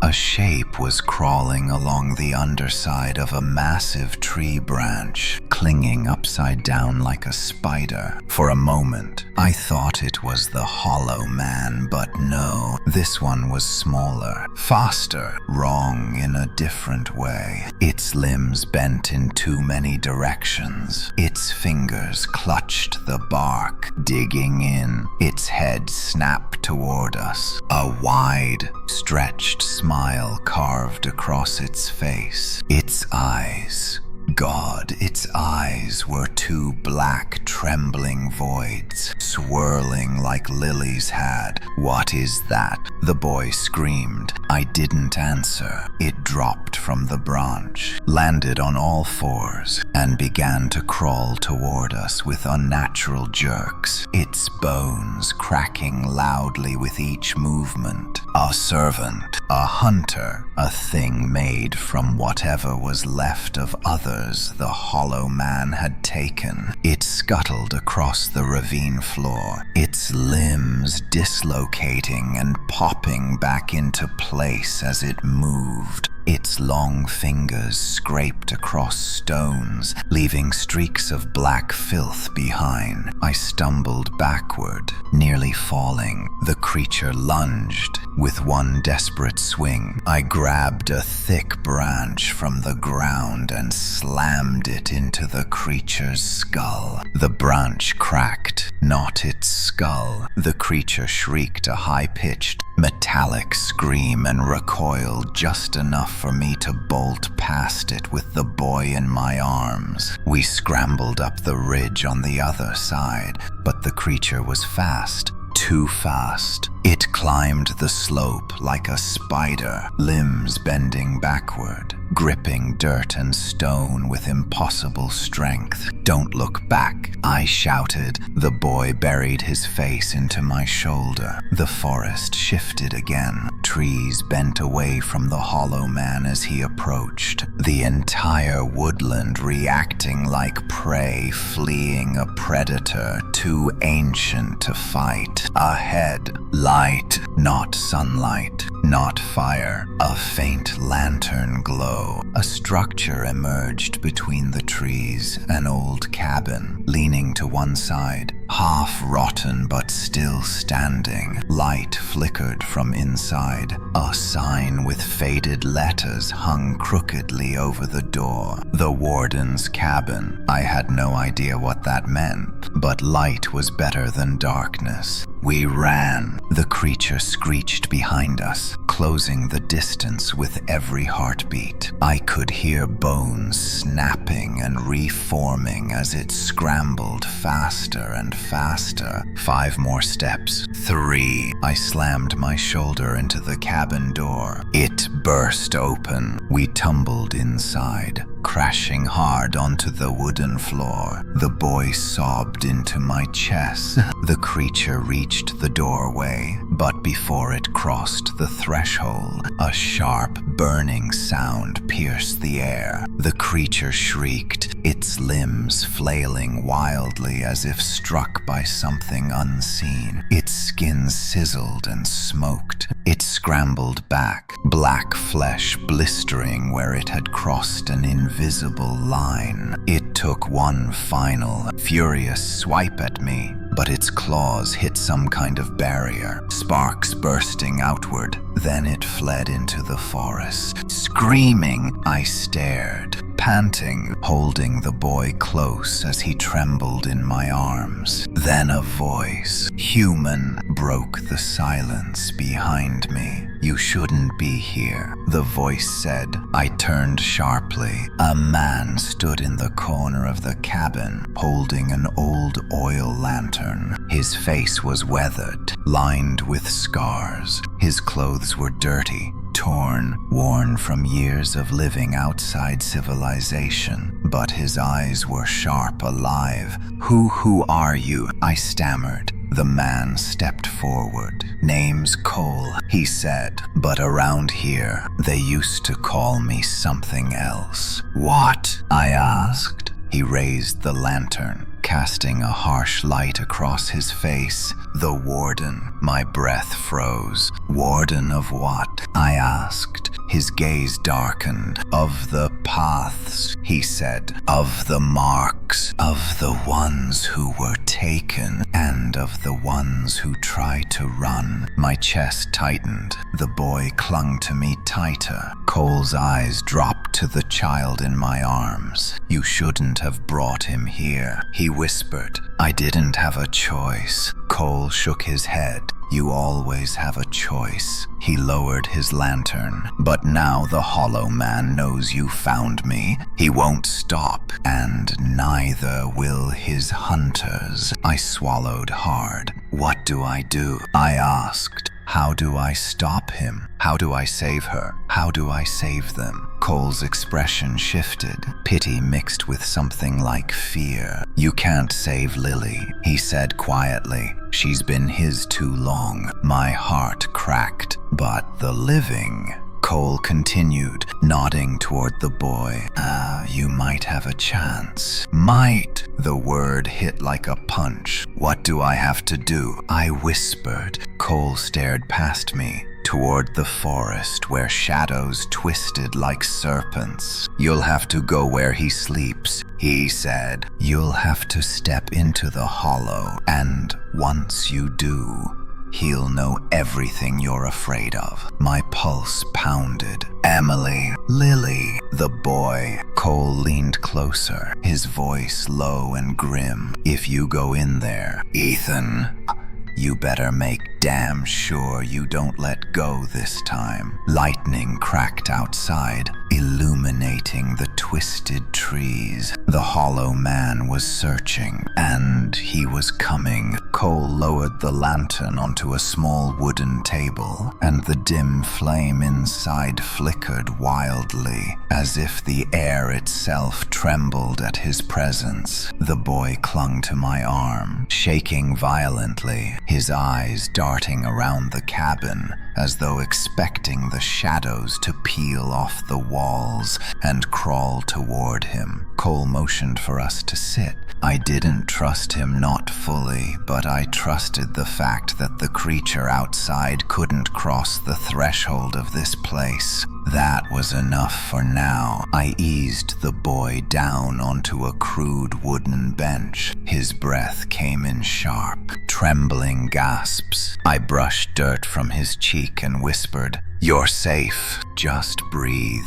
He didn't answer, didn't move. Trauma had settled into him like a heavy fog. Cole pulled a battered tin cup from a shelf and poured water from a metal canteen. He handed it to the boy. "Sip it. Slow." The boy obeyed. Cole turned to me. "You're running out of time." The cabin creaked around us, not from wind, from pressure, as if the forest itself leaned closer to listen. "Start talking," I said, my voice low. "You said you were the warden." "The warden of what?" Cole's eyes hollow from exhaustion, yet sharp with knowledge met mine. "The hollow woods," he said. "The creature that lives inside it, and every soul that thing has ever touched." A chill coiled in my spine. "What makes you a warden?" I asked. His jaw tensed. He stepped closer, lifting his lantern. The warm glow illuminated the side of his neck.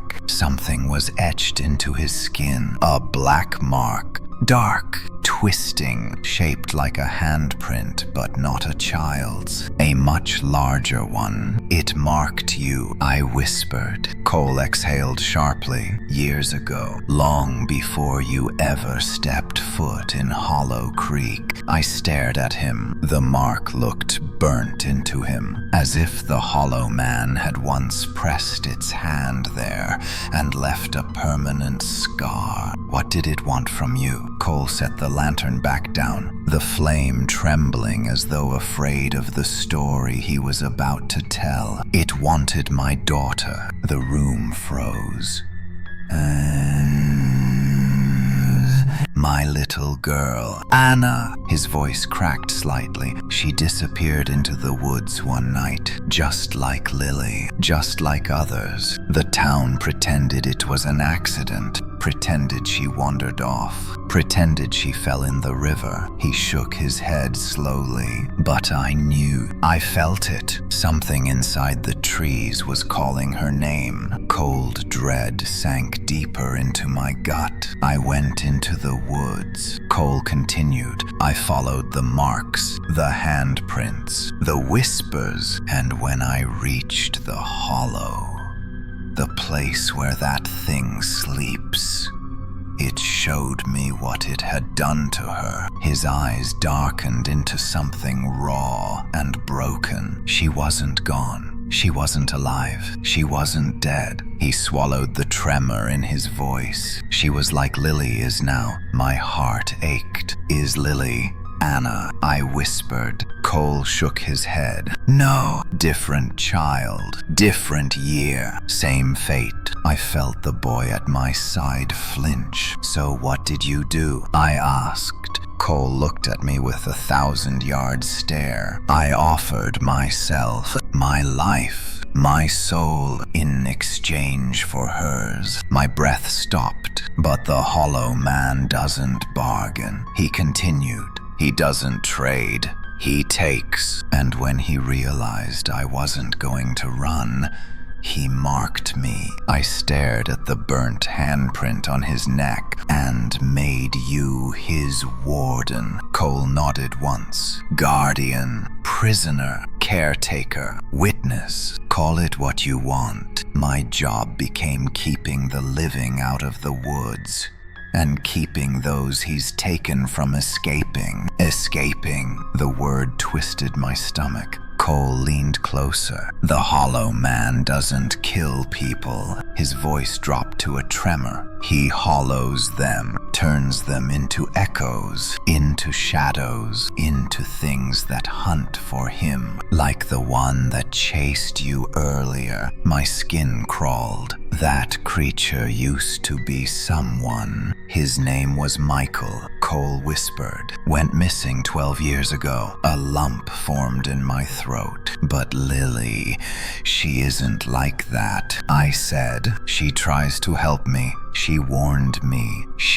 Cole raised a hand sharply. Lily is more dangerous than Michael ever was. I stared at him, stunned. What? No. She saved me. She saved the boy. No, Cole said firmly. She saved him. He pointed at the boy. Not you. Why? Cole's gaze hardened. Because the Hollow Man doesn't want him. He stepped closer. He wants you. The room felt smaller, the air heavier. The boy looked up at me with wide, terrified eyes. Why me? I whispered. Why not the boy? Why not someone else? Cole's voice grew grave. You're tied to a night you never forgave yourself for. The Hollow feeds on the guilt people bury deepest. He chose you the moment you stepped foot in those woods with a wound still bleeding. I felt dizzy, nauseated. So Lily, I whispered, she's part of the trap. Cole hesitated. Yes and no. I frowned. Explain. Cole sighed. She's bound to the Hollow Man. She can't disobey him. She's his lure, his bait, his eyes. He paused. Or what's left of them. A shiver traveled down my spine. But some part of her remembers. Cole continued. who she was, what she lost, what he took, and that part, that tiny flicker of who she used to be, is the only reason you're still alive. A quiet sob escaped the boy. So how do I break his hold? I asked. Cole shook his head. You don't, the boy whimpered louder. But there is something you can do, Cole said, voice low. You can go to the hollow itself, face him where he sleeps, not to defeat him. He gave a humorless smile. No one has ever done that. Then why go? Cole looked at the boy. To take back what he's stolen. My heart pounded. Lily, I asked. Cole nodded once. And the others, he whispered. Everyone he's bound in between life and death. Everyone turned into echoes. Lightning cracked outside the cabin. The shadows on the walls pulsed. The forest groaned. He's close, Cole said. The boy clung tighter to my sleeve. What do I have to do? I whispered. Cole stepped forward, his face grim. You have to walk into the hollow, he said. Through the door that isn't a door. Down the path that isn't a path. Into the dark that remembers everything you fear. And once you're inside, he paused. Breath catching. You can't run. Not even once. My pulse thundered. What happens if I run? Cole turned the lantern toward the window. Outside, dozens, maybe hundreds of black handprints appeared on the glass. Small ones, large ones, twisted ones. The hollow man's chorus of stolen souls. Cole's voice shook. If you run inside the hollow,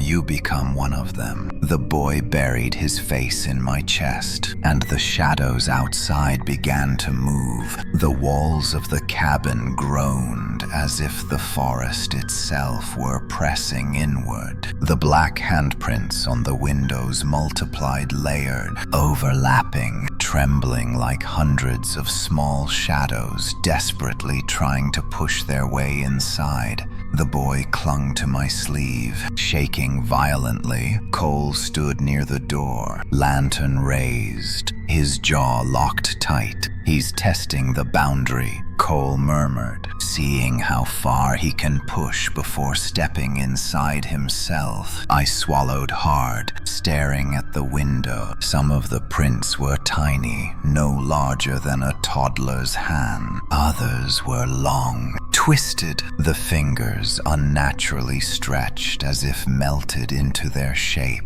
A couple matched adult hands, smeared and warped. How many has he taken? I whispered.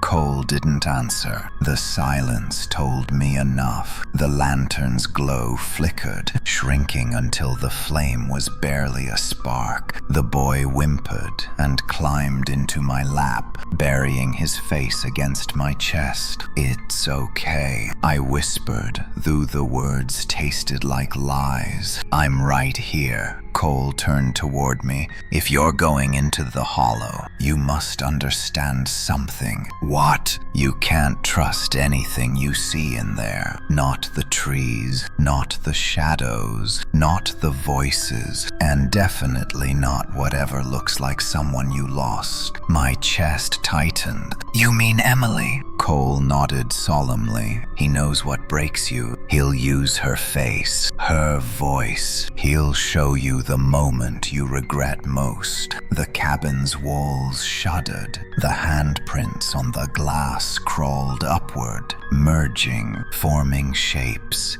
silhouettes of children pressing their faces to the window from the outside. I forced myself to look away. What is the hollow? I asked quietly. Where is it? Cole hesitated, his brows knitting together, as if choosing his words carefully. It's not a place, he said. Not exactly. It's a rupture, an old wound in the world where something slipped through, and once you step inside, the forest will fold around you, fold, like a mouth closing, Cole said grimly. The boy whimpered again. The shadows outside thickened into swirling black fog, rising from the ground like smoke from a burning grave. Cole grabbed a satchel from the corner and slung it over his shoulder. We need to move before the barrier breaks. The hollow man won't wait forever. I stood slowly, shifting the boy onto his feet. Where are we going? Cole pointed past the cabin, toward a direction no path led, to the place where the forest bends. My brow furrowed. And that means... Cole opened the cabin door. The forest outside pulsed like a single living thing. Anything that lives long enough becomes haunted, he said. Even the trees remember fear. With the boy's hand in mine, we stepped out into the cold night.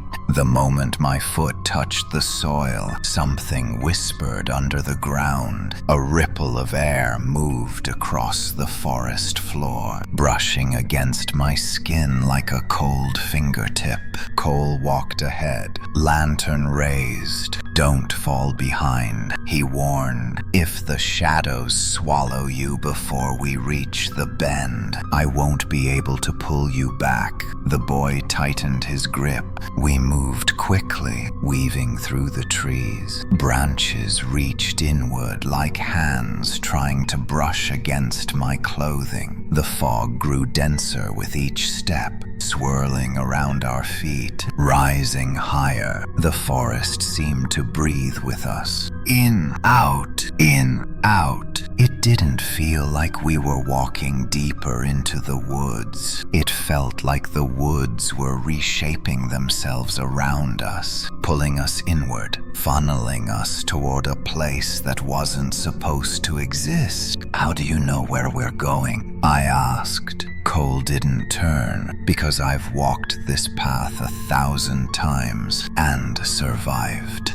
Barely. My throat tightened. A low hum vibrated through the trees. Not sound, not wind, more like a thought repeated over and over like a heartbeat. He is coming. He is coming. He is coming. The boy clamped his hands over his ears. Make it stop, he cried. I lifted him into my arms, whispering reassurance I didn't feel. Cole raised the lantern. Don't listen. It's just the hollow stretching its voice. Then we reached it. The bend, a place where the trees twisted together, forming an archway not natural, not symmetrical, but perfectly wrong. The trunks bent toward each other like two ribs snapped and fused in the air. Black veins pulsed along the bark, glowing faintly. In the center of the archway hung a thin black slit, like a vertical wound in the world. It was not a door, but it invited entry. My skin prickled violently. What is that? Cole's voice dropped to a whisper. The hollow. The boy whimpered. I don't want to go in there. You won't, Cole said gently. You stay with me. Ethan goes alone. My heart dropped. What? No, I'm not leaving the boy. Cole turned to face me fully. You don't have a choice. The wind died. The forest froze. The shadows thickened behind us because the hollow man had arrived. His shape rose between the trees, blotting out the moonlight. His long arms unfurled like wings made of night. The ground trembled beneath his presence. The air crackled with cold. His voice slithered across the clearing. Step into my hollow, or I take the boy instead. The boy shrieked and buried his face against my chest. My breath turned to frost. Cole stepped between us and the creature. Lantern held defiantly high, but the light trembled. He won't cross yet, Cole whispered, but he will if you say no. And once he claims the boy, he'll never be free. I hugged the child close. His heartbeat pounded against my ribs. I couldn't lose him. I wouldn't. Emily's voice echoed inside me. Don't let go. I set the boy down and knelt in front of him. Listen to me, I whispered. You stay with Cole. He'll protect you. I promise I will come back. His small hands grabbed my shirt. Don't leave me. Tears stung my eyes. I have to, I said softly, because he wants me, not you. And if I go, he can't take you, the boy sobbed. But then a small, pale hand touched my shoulder. Lily, her ghostly form flickered beside me, barely holding together. Her empty sockets burned with swirling black. You have to go, Ethan. It's the only way. I'll guide you. If I can. I stood slowly. Cole nodded once. Sorrow carved deep into his face. Inside that place, Ethan, you will face the one thing you fear most. And if you run from it even once, he'll own you forever. I took a breath, a trembling, breaking breath. Then I stepped toward the archway. The hollow man leaned forward, his towering form trembling with anticipation. Come to me. Bring your grief. Bring your guilt. Bring the night you never outran. Cole gripped the boy tightly, pulling him back. Lily drifted closer to the slit in the air. Be careful, she whispered. He's strongest where memories bleed. The black slit widened as I approached, stretching open like a gaping mouth. Darkness poured out, cold, heavy, alive. I reached out a shaking hand and stepped into the hollow. Stepping through the black slit felt like falling into freezing water, except there was no splash, no sound, no weight, just nothingness swallowing me whole. The world outside vanished instantly. The forest, Cole, the boy, even Lily's flickering outline, all evaporated like mist burned away by darkness. My chest locked tight. I couldn't breathe. I couldn't move. I couldn't even feel my own heartbeat. Then a sound cracked through the void. A single, distant drip. Another, then another. The darkness around me thickened, shaping itself not into walls, but into vast, endless space. My feet touched ground that didn't feel like ground. Cold, smooth, like stone carved from shadow. The hollow. At first, I thought it was empty, dead, but then my eyes adjusted not to light, because there was none but to the faintest shifts in the darkness, like threads of black smoke weaving through deeper layers of night. A low hum vibrated through the air, not from around me, from inside my bones. You finally enter. The hollow man's voice slithered around me, impossibly close and infinitely far. My breath trembled. I came for them. I whispered into the void. For the ones you took, the darkness rippled. You came for yourself. Don't pretend otherwise. A tremor shook the hollow, and suddenly a shape stepped out of the darkness. A child, small, barefoot, hair matted, clothes torn. His chest heaved with silent sobs. His eyes were missing, hollowed out like lilies, black smoke whispering from the sockets. Another child emerged, then another, and another. Soon the darkness around me filled with dozens, maybe hundreds, of hollowed children, all staring with empty eyes, their forms flickering like glitching shadows. My stomach twisted violently. Lily, I whispered. Where are you? A small hand reached toward me from behind. I turned sharply and froze. Lily stood there, barely holding her form together, her edges frayed, dissolving into thin wisps. The black smoke inside her sockets swirled violently. He knows you're here, she whispered. He knows what you're trying to take. I'm taking you, I said. I'm taking all of you. Her head shook slowly. He won't let you. He's stronger here. This is where he was born, where he feeds. The hum in the air deepened, vibrating the ground beneath my feet. Lily flinched. He's coming. Stay close to. Her words cut off as her body jerked forward violently, like an invisible hook had lodged into her spine and yanked. She was dragged backward across the shadow floor, leaving a streak of black smoke behind. Lily, I shouted. I sprinted after her, the ground warping under my feet.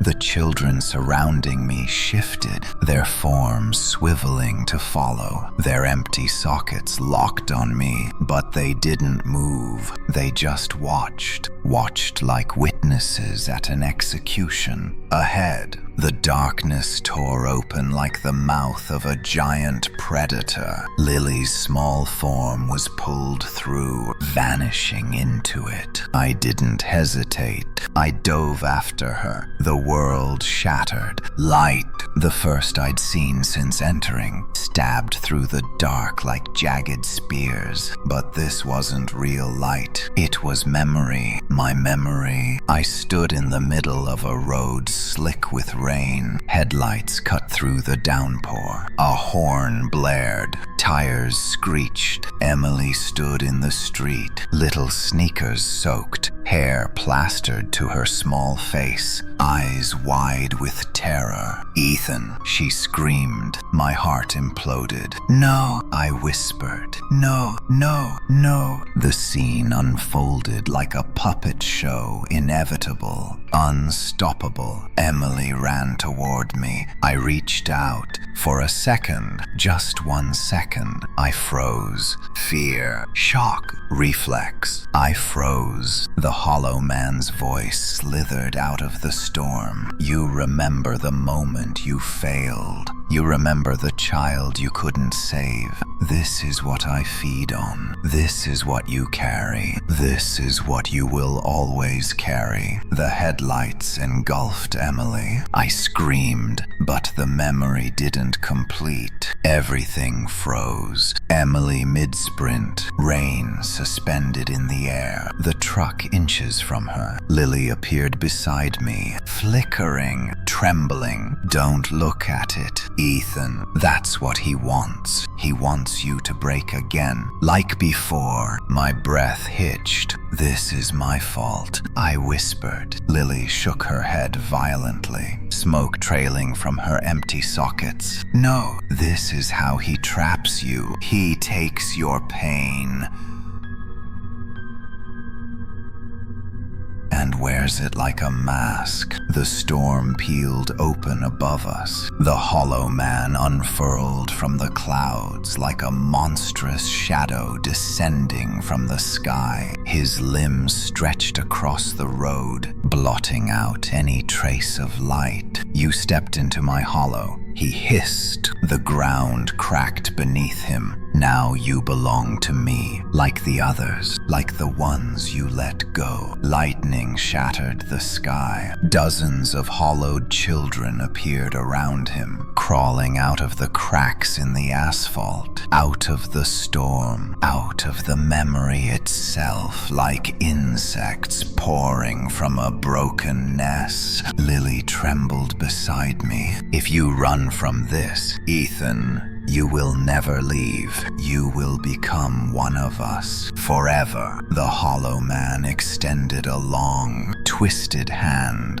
Give her to me, Ethan. Give me the one thing you cannot bear to remember. Give me your failure. Give me Emily. The world lurched. Emily's frozen form twitched, as though waking, as though being pulled toward him. I felt my knees buckle. Lily grabbed my hand, cold, shaking, barely solid. Don't give him this. Don't let him hollow you. Not again. Tears blurred my vision. I stepped forward, not toward Emily, toward the hollow man. He paused, curiosity flickering through his faceless shape. I'm not giving you anything, I said through clenched teeth. Not her, not Lily, not the boy, not me. The hollow man's form expanded violently, cracks splitting across his shape like glass ready to shatter. Then I will take them all, starting with a scream tore the air. Lily's voice, her small body was lifted into the air, darkness impaling through her form like spears of shadow. No, I lunged, but the hollow man shoved me backward with a shockwave that sent me skidding across the frozen memory road. Lily's flickering shape convulsed, the smoke in her sockets spiraling upward in tortured bursts. The hollow man's voice crashed like thunder. She is mine.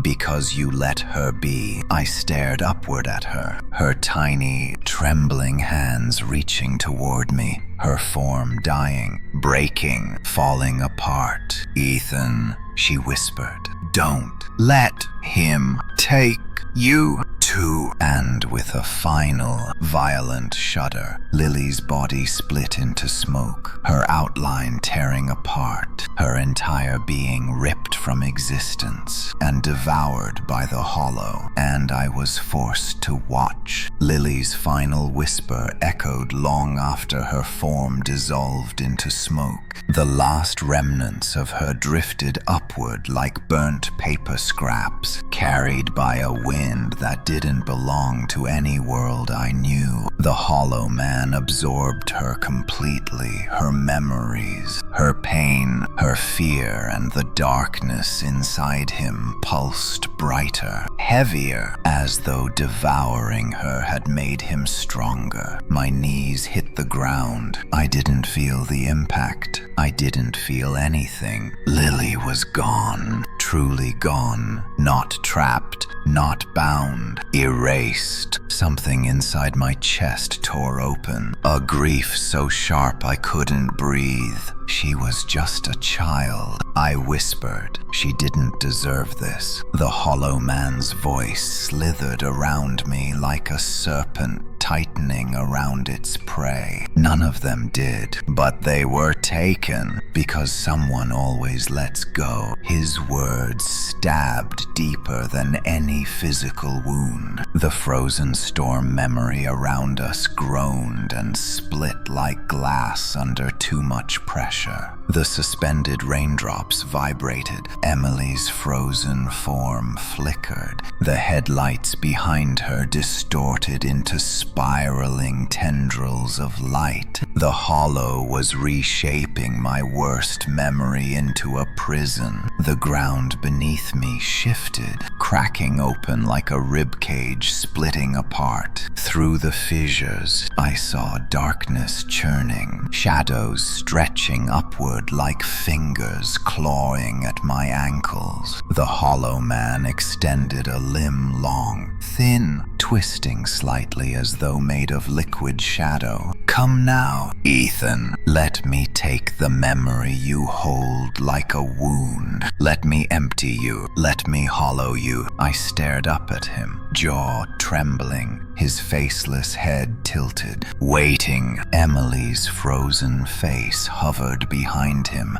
half lit by the warped headlights. Her expression twisted into a mix of fear and betrayal, the same expression she wore the night I failed her. No, I whispered, choking on the word. No, I'm not giving you her. The hollow man's form expanded like a storm cloud boiling outward. Then you will watch her die again and again until you break. Until you run, until you belong to me. Emily's suspended memory jolted like someone hit play. She moved a fraction of an inch. The headlights grew brighter. The sound of the approaching truck rumbled through the hollow. Stop! I screamed. Stop it! But nothing stopped. Nothing in here ever stopped. The hollow man wanted me to relive it, to drown in it, to let him carve out the pain until there was nothing left but emptiness. He moved closer, shadow limbs scraping the ground like enormous knives. You refused to let go of your grief, so now I will feed on it, piece by piece, until you are hollow enough to keep the children around us. The ones with empty sockets began to move, slowly at first, then faster. They circled me, their forms twitching, jaws opening in silent screams. They weren't attacking, they were watching, waiting for me to run, and I nearly did. Every instinct screamed at me to flee, to escape, to disappear from this nightmare. But Lily died begging me not to. Emily died because I did, and the boy outside was still alive, still waiting, still needing someone who wouldn't run. I forced myself to stand. The hollow man's form twitched in surprise. You still resist. Good. Enough resistance makes a clean hollow. He extended a hand. If you could call that twisting mass a hand, and the shadow tendrils coiled around Emily's frozen memory, lifting her slightly off the ground. She hung between reality and nightmare, flickering in and out like a dying light bulb. Her voice broke through the storm. Ethan, please don't let go. My breath caught. What do you want from me? I shouted, voice cracking with rage and grief. You want my guilt, my pain. Take me then. Leave her out of this. The hollow man's head snapped toward me, shadows distorting violently. You misunderstand. I do not want to kill your grief. I want to live inside it forever. He reached toward my chest. Pain exploded through my ribcage, cold, metallic, screaming agony, as though an invisible hook had sunk into my heart and began pulling. My vision blurred, memories shattered around me, spiraling into fragments. The cabin, the forest, Cole's warning, the boy's terrified eyes, Lily's last whisper. Then a gentle burning sensation spread through my hand. Not cold, warm. I looked down. In my palm lay something glowing faintly white, fragile, almost like a living ember. A memory, not of grief, but of something else. Emily laughing, spinning in the backyard, chasing fireflies, bright eyes full of wonder, her hand slipping into mine before I let go. Heat flooded my chest. The hollow man recoiled. What is that? What have you hidden from me? I clutched the glowing ember tight.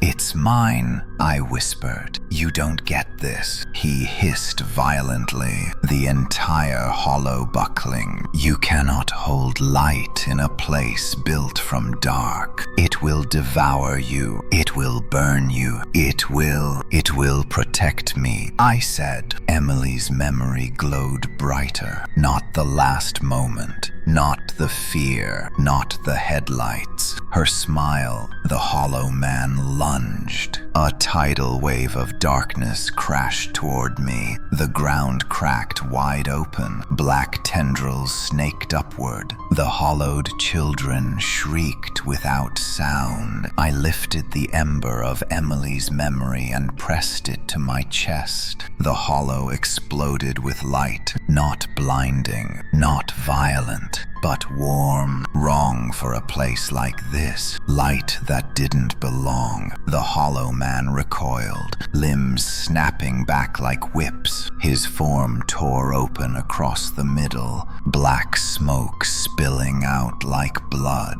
No, that is not your last memory of her. I am your last memory of her. I am the moment you fear. You cannot change it. But I already had, because I chose which memory to hold. Not him, not the fear, not the failure. Her smile. The hollow shook violently, collapsing inward. The suspended storm shattered. The road cracked apart. Emily's frozen form broke into white light, dissolving gently like snow. The hollowed children screamed in unison, their forms glitching violently as if losing a signal. The hollow man thrashed, "You will not leave. You will not leave. You will not." But cracks split across his body like glass impacted by a hammer. Light surged brighter. The hollow itself began to collapse, and somewhere within the swirling chaos, I heard a small voice. Not Emily, not Lily, the boy outside. "Ethan, come back." And I knew I wasn't done. I wasn't free. The hollow man wasn't dead, but I had wounded him, and he would not forget it. The world around me shattered into blinding white, and I fell. Falling through the collapsing hollow felt like plummeting down the throat of something dying. Light and darkness spun together in violent spirals, twisting into shapes that made no sense. Faces without eyes, hands reaching from nowhere, walls of shadow that opened like jaws. The air screamed around me. The sound had no pitch, no tone, just pure agony, like the hollow itself was shrieking as it came undone. My body hit solid ground, hard. The impact knocked the breath out of me. I rolled onto my back, gasping, blinking rapidly to adjust to light, real light, moonlight breaking through the treetops. The forest. I was back, but not the same forest. The trees around me were twisted in ways they hadn't been before, their trunks bent as if they were recoiling from something that had crawled out of the dark. The branches shuddered in the wind, not natural, not rhythmic, as though they were whispering to each other in a language made of creaking wood and quiet dread. I pushed myself up. The earth beneath my palms was warm, too warm, as if the hollow had bled into the soil. I looked down. Black veins spread from where my hands touched the ground, tiny cracks pulsing faintly, as though something inside the soil still moved. I jerked my hands away. A voice broke through the silence, small, shaking. "Ethan."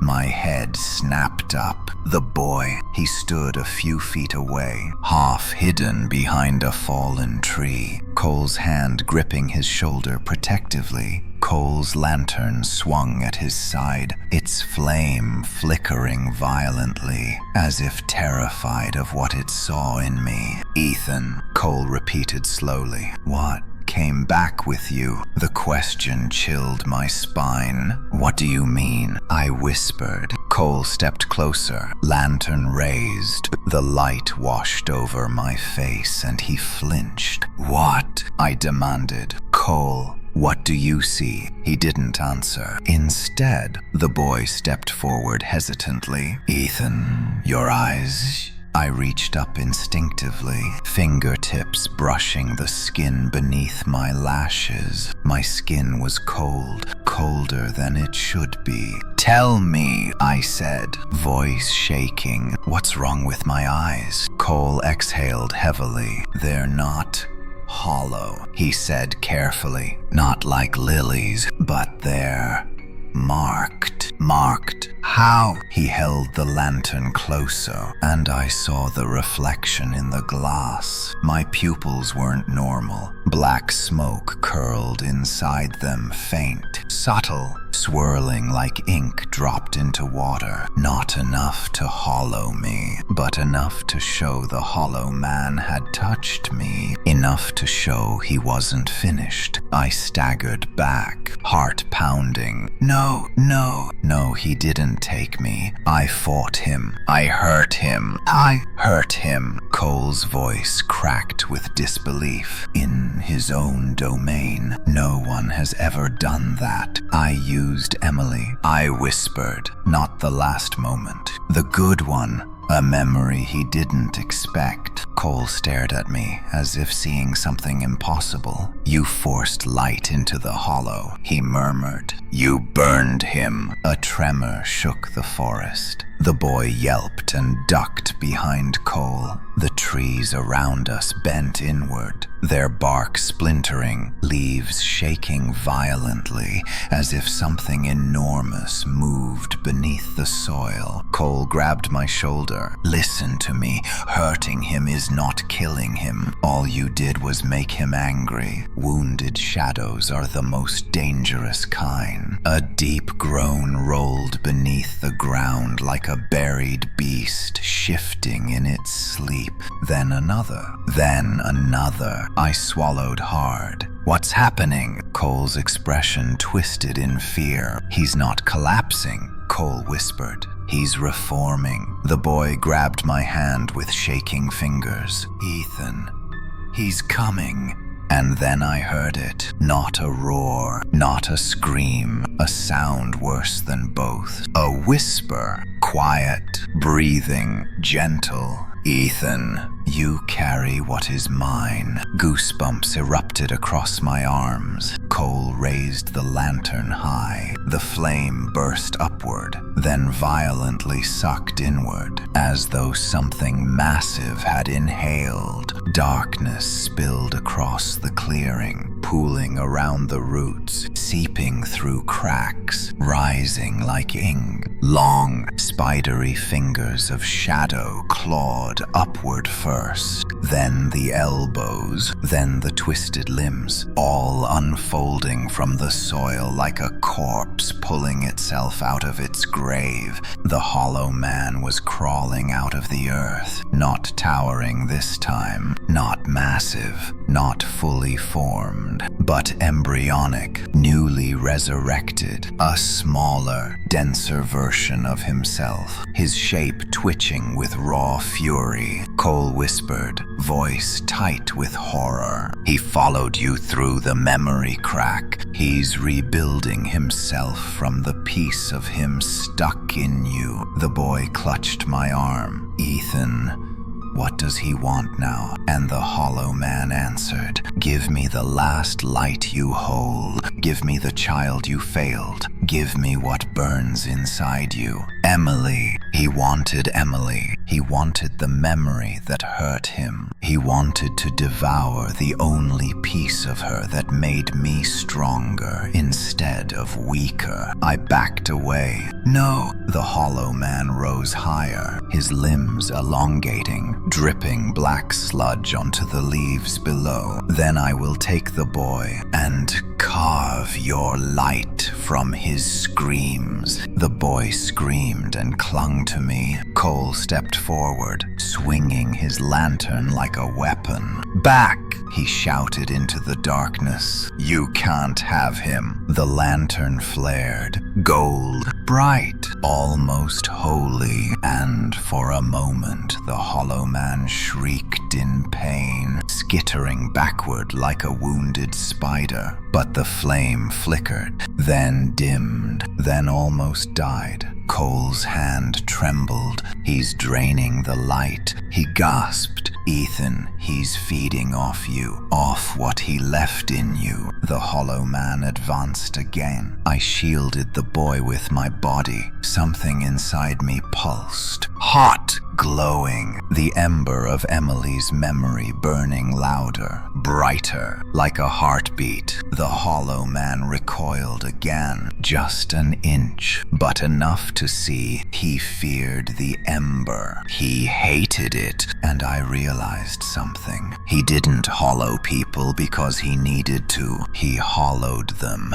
because he feared what they carried, the good memories, the warmth, the pieces of light they refused to surrender. Grief didn't feed him. Light did, or rather, the act of extinguishing it. He wanted to kill the last light in me. He wanted Emily, and as long as I held her memory, he couldn't fully take me, but he could take the boy. He could take Cole. He could take anyone I cared about now, unless I stopped him. I clenched my fists. The smoke curled deeper in my eyes, but the ember glowed hotter in my chest. Ethan, Cole warned, whatever you're thinking, don't. You can't fight him. Not out here. Not without. I'm not fighting him. I whispered. I stepped forward. The hollow man froze.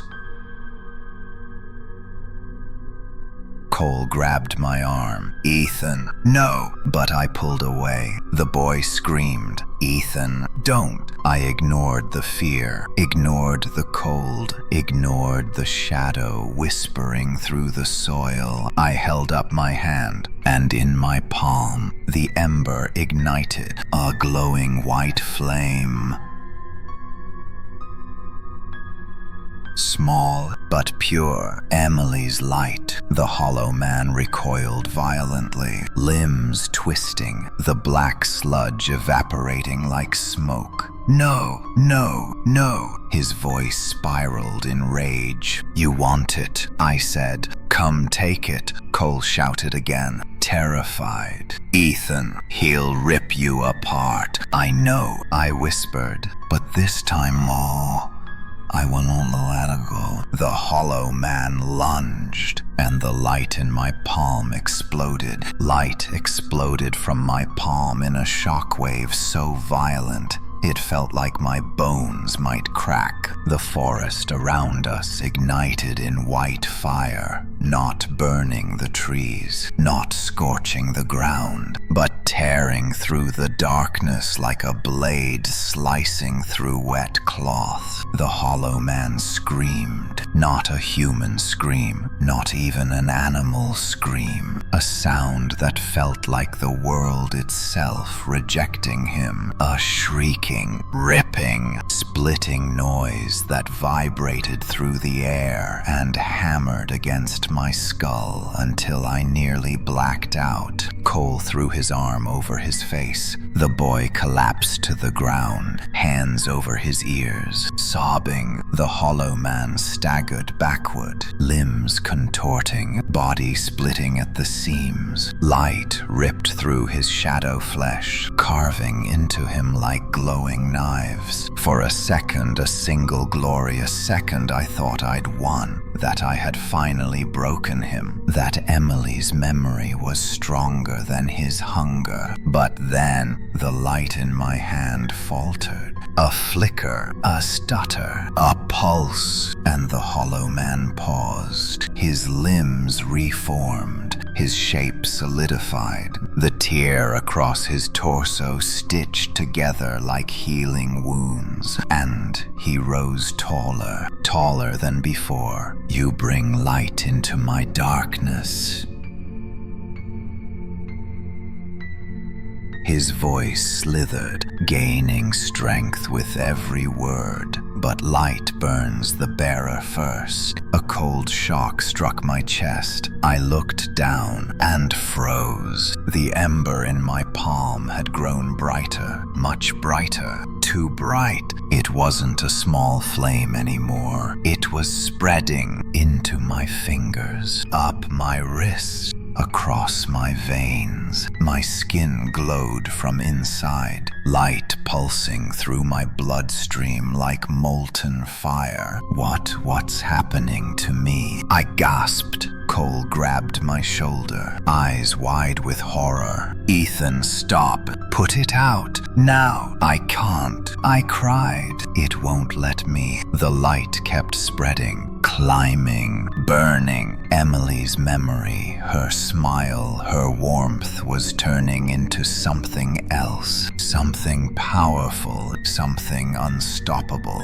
something deadly. The hollow man tilted his head, watching me with cold fascination. The light you hold is not meant for the living. It is meant for the hollowed, for the dead, for those who linger. A tremor ran through the ground. The trees bent away from me, away from the spreading light, as if they feared it more than the hollow man himself. Cole stumbled back, dragging the boy with him. Ethan, if you don't control it, it will burn you from the inside out. I'm trying. I gritted my teeth, trying to close my hand around the ember, but my fingers wouldn't obey. They were no longer mine. Ethan, the boy cried softly. You're glowing.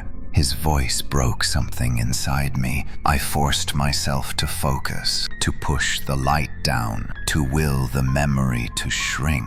But then another memory surfaced. Not Emily, not Lily, myself, standing on that road, frozen, terrified, letting go. And the ember surged. The light burst outward with renewed fury, blinding and violent, forcing the hollow man to recoil again. He hissed, "Good, let it consume you. The brighter you burn,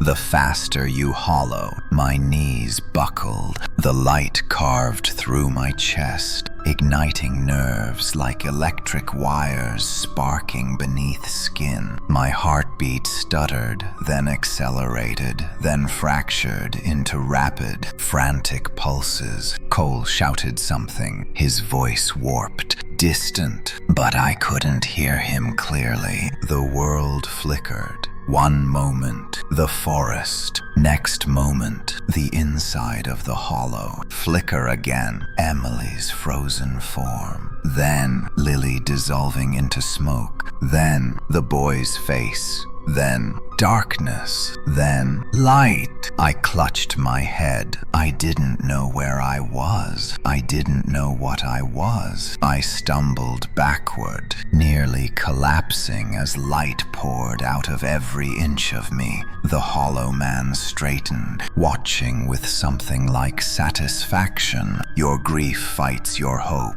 Your hope fights your grief. Both cannot live inside you. One must become hollow. I screamed as the light surged, and then suddenly stopped. Completely, as if cut from a source. The forest fell silent. The glowing veins in my arms faded. The ember in my palm dimmed. My vision cleared. I collapsed to my knees, gasping, trembling uncontrollably. My entire body felt scorched from the inside, shaking with aftershocks of pain. Cole rushed to my side. Ethan, look at me." I lifted my head weakly. The boy hovered behind him, tears streaming down his face. But something else stood behind them. Someone small, someone pale, someone flickering. Lily. Her form was faint, barely a silhouette.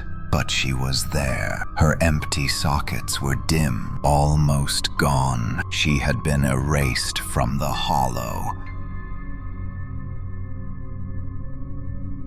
But not entirely. "Ethan," she whispered, "you touched the light, and light touches everything, even those who are lost." My throat tightened. "Lily, you're alive." "No." Her voice was soft, But I am not gone. Not yet. You pulled me through. A piece of me. A shadow. A breath. Cole stared in shock. That's impossible. The hollow man growled, a deep, furious sound that shook the branches overhead. He stepped forward, rising, reforming his full shape. You touch what is mine. You steal what I hollow. You carry light in my dark. Enough! The earth cracked beneath him. Shadow tendrils erupted upward. Trees split open, dripping black sap, and the hollow man roared, not silently, but fully, a sound that shattered bark, rattled bones, and felt like the sky itself tearing apart. Cole grabbed the boy and shouted, "Run!" But Lily shook her head sharply. "No, if you run, he wins." Again, the whisper cut through the roar. I stood, barely, my body burned, my vision blurred, my hands trembled. But I stood. The hollow man raised an arm, a spear of shadow aimed at the boy, and I stepped between them. "No," I said. My voice was ragged, weak, burned, but unbroken. "You want the memory. Take it from me directly." The hollow man paused. "Offer." The word tasted like hunger on his tongue. "Yes," I said, "if you want the light. If you want Emily. You take it from me." Cole screamed. "Ethan, don't." But I wasn't finished. "But if I survive it, if I stand after you try, I take Lily back fully, not as a shadow, not as smoke, as herself." The hollow man leaned forward. "A bargain," Lily gasped. "Ethan, no, you can't bargain with him." "Yes," I whispered, staring into the black void of his faceless head. "I can." The ground trembled as the hollow man considered, then agreed, and he struck. A tendril of darkness pierced straight into my chest. The world shattered, and everything went black. The moment the shadow tendril pierced my chest, the world vanished. No light, no forest, no breath, no body, only falling, endless falling. The darkness wasn't empty, it was alive, writhing like a pit of serpents. Every inch of it slithered across my skin, forcing its way into my nerves, my blood, my memories. I tried to scream, but the sound didn't exist here. Then a voice whispered inside my skull, "You offer yourself, so I take what you hide. What you fear, what you refuse to let die." Emily. The moment I heard her name in the hollow's voice, even unspoken, even implied, something inside me cracked. But I held on. I wasn't giving her up. A sudden blast of cold tore through me, ripping the world apart. And then I was somewhere else. A street, rain, headlights, the memory, my memory, but wrong. Twisted. The buildings were bent backward like broken ribs. The road rippled like a slab of muscle. The sky peeled open in long black veins. At the center of the twisted street, Emily, small, so small, standing in the rain. But her face wasn't the face I remembered. Her eyes weren't bright. Her smile wasn't warm. Her sockets were empty, just like Lily's. A sob tore from my throat. No, this isn't real. Isn't it?" The hollow man's voice thundered from the storm itself. "You made it real the moment you let go of her." Emily lifted her face toward me, her voice familiar. Broken slid from her hollow mouth. "Ethan, Why didn't you save me? I staggered backward. No, no, that's not you. That's not her. But the world convulsed. Another Emily flickered into existence. Then another, then another. Dozens of Emily-like shapes formed from shadows. Little bodies, little voices, little hands reaching toward me. Why didn't you save me? Why didn't you run faster? Why did you freeze? Why did you let me go? Why didn't you hold on? Their voices layered over each other, growing louder, sharper, turning into shrieks. My chest felt like it was being ripped open. I clutched my head, nails digging into my scalp. Stop! That's not what happened. But it is what you fear happened. The hollow man's voice wrapped around me like a noose. And fear is all I need. The Emilys surged forward. Dozens of tiny hands grabbed at my legs, pulling me down, yanking at my clothing, dragging me toward the cracked road. Their fingers felt like ice, like bone, like guilt. I tried to pull away, but my legs wouldn't move. A shadow loomed overhead. The hollow man emerged from the storm, enormous and terrible, his limbs stretching across the sky like the ribs of a giant insect. His faceless head descended until it hovered inches above me. Your grief is mine. Your light is mine.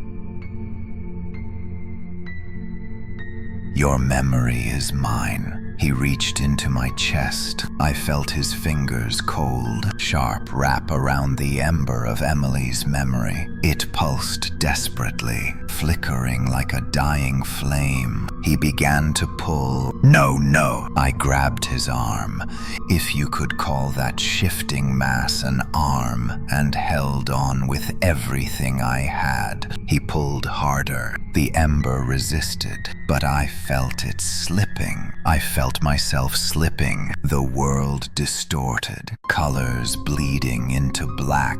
The Emilys dragged harder, their hollow eyes glowing faintly with sickening hunger. My hands shook violently. I was losing. Then something warm brushed my shoulder, soft, small, flickering. Lily. Her silhouette appeared beside me, faint as drifting smoke, trembling like a candle in wind. But she was there. Ethan. Her voice cracked. Don't give him the last piece of you. He can't take what you choose to hold. I can't. I'm not strong enough. She knelt beside me, her ghostly hand pressing over mine. You don't have to be. You just have to choose. Choose the memory that hurts, or the one that heals. Emily's ember pulsed again, and suddenly another memory surfaced. Emily laughing in the backyard. Emily jumping into my arms. Emily whispering, I love you, Ethan, before bedtime. Emily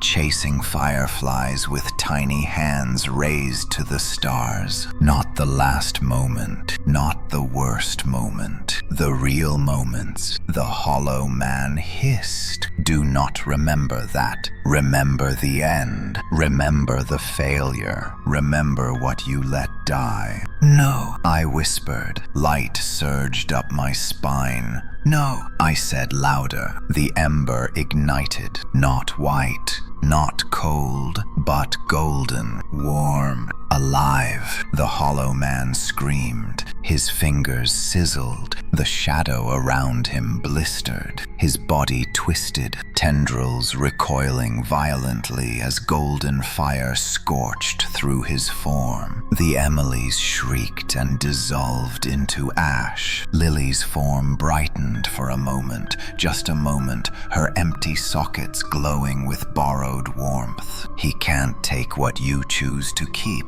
so choose it now. I stood. The hollow man writhed, clawing at his dissolving limbs. I clutched the golden ember in both hands. It wasn't Emily dying. It wasn't Emily afraid. It wasn't Emily hollowed. It was Emily living, and I held on to it with everything I had. The golden light exploded outward. It tore through the street, through the memory, through the hollow, through the shadows, through the hollow man himself. He split down the middle, screaming, shattering, fracturing into pieces of smoke, his body collapsing like a dying star. Lily's small voice whispered, "Run, Ethan, while he's breaking, while he can't hold you. Run!" For the first time since entering the hollow, I ran, not from fear, not from guilt, but toward the world, toward the boy, toward something worth saving. Light swallowed everything, and I burst back into the forest. I burst out of the collapsing nightmare like a drowning man breaking through the surface of dark water. My lungs seized, sucking in real air, cold, sharp, filled with pine and soil instead of shadow and rot. The sudden shift from suffocating darkness to freezing air shocked my body so violently, I stumbled forward and collapsed onto my hands and knees. The forest around me trembled. Trees bent away from me in a circular radius, their branches shivering like they feared what clung to my skin. The ground beneath my hands pulsed faint golden veins, flickering where my palms touched the soil, the same veins that had burned through the hollow itself. Emily's ember still glowed inside me, but faintly, fragile, like a candle guttering in wind. "Ethan," the voice tore through the night. I lifted my head, vision swimming, heart hammering, and saw Cole sprinting toward me, his lantern bouncing wildly in his grip. The boy clung to his coat, trying to keep up with his staggering steps. They reached me as I forced myself upright. Cole grabbed my shoulders, turning me to face him. "Did you break free?" he demanded. "Did you actually escape the hollow?" I think so," I rasped. Cole knelt beside me and grabbed my wrist, checking my pulse. His eyes widened. "God, your heartbeat's irregular. Your eyes still marked, but different." He leaned back, lantern held high. What happened to him? Before I could answer, the boy wrapped his arms around my midsection and buried his face in my shirt. "You came back," he whispered. I thought Cole said he said you might not. "I'm here," I said, placing a hand gently on his back. "And I'm not leaving you." But Cole wasn't relieved. His expression turned dark. "Troubled, Ethan," he said slowly. "If you escaped the hollow, then where is—" A tremor rolled beneath our feet, deep, slow, like a heartbeat returning to life. Cole's face drained of color. Him. The trees bent toward us, not away now, as though bowing to something rising from the ground. A low groan rumbled through the forest floor. The boy screamed and clung tighter. Cole raised his lantern, but the flame flickered violently, shrinking, trembling, pulling toward the earth as though something immense was inhaling the light. Then a tear opened in the soil, a thin black line, a seam, splitting, stretching, widening. Darkness spilled upward like smoke. "No," Cole whispered, stepping back. "Impossible. He should still be reforming. He should still be—" The ground erupted. The hollow man rose. Not in the towering form he once had, not in the embryonic shape I fought earlier, but in something new, compact, dense, sharper, burning with the fury of a wounded predator. His limbs folded outward like jagged blades, his torso bent at wrong angles, as though broken and reforged. Black smoke poured from cracks in his body, swirling violently upward. He no longer drifted. He stood, direct, focused, hunting. His faceless head turned toward me, and the forest bent with him. Cole grabbed the boy and staggered back. "Ethan, he's locked onto you. Only you. He can't see us. He can't see anything else." A cold realization sank into me when I tore a piece of Lily back into the world, when I ran from the collapsing hollow, when I held onto Emily's ember. I changed the rules. I made him incomplete. And now he wanted to take back what I stole. The hollow man stepped forward. Each footstep cracked the soil, sending black fractures spreading through the dirt like spider webs. "You cannot escape with what is mine." His voice wasn't a whisper anymore. It was thunder. It was earth-splitting. It was grief howling with rage. I forced myself to stand. The golden ember inside my chest pulsed in answer. Pain lanced through me. My pulse stuttered. My vision blurred. Cole grabbed my arm. "Ethan, stop. If you try to use that light again, it's going to kill you. I don't have a choice." I gritted out. "Yes, you do," Cole hissed. "Run for once. Just no." The word cut through the air like a blade. I looked at the boy, his tear-streaked face, trembling hands, eyes full of fear, and I remembered Emily's voice. "Don't let go this time." I stepped forward. Cole tried to stop me, but I shook off his grip. The hollow man towered now only a few yards away, his limbs curling inward, forming long, spear-like points. "Give me the memory. Give me the light, or I take the boy." The boy screamed and stumbled backward. Something cold surged through me. Not fear, not guilt, but clarity. "You'll never have him," I said.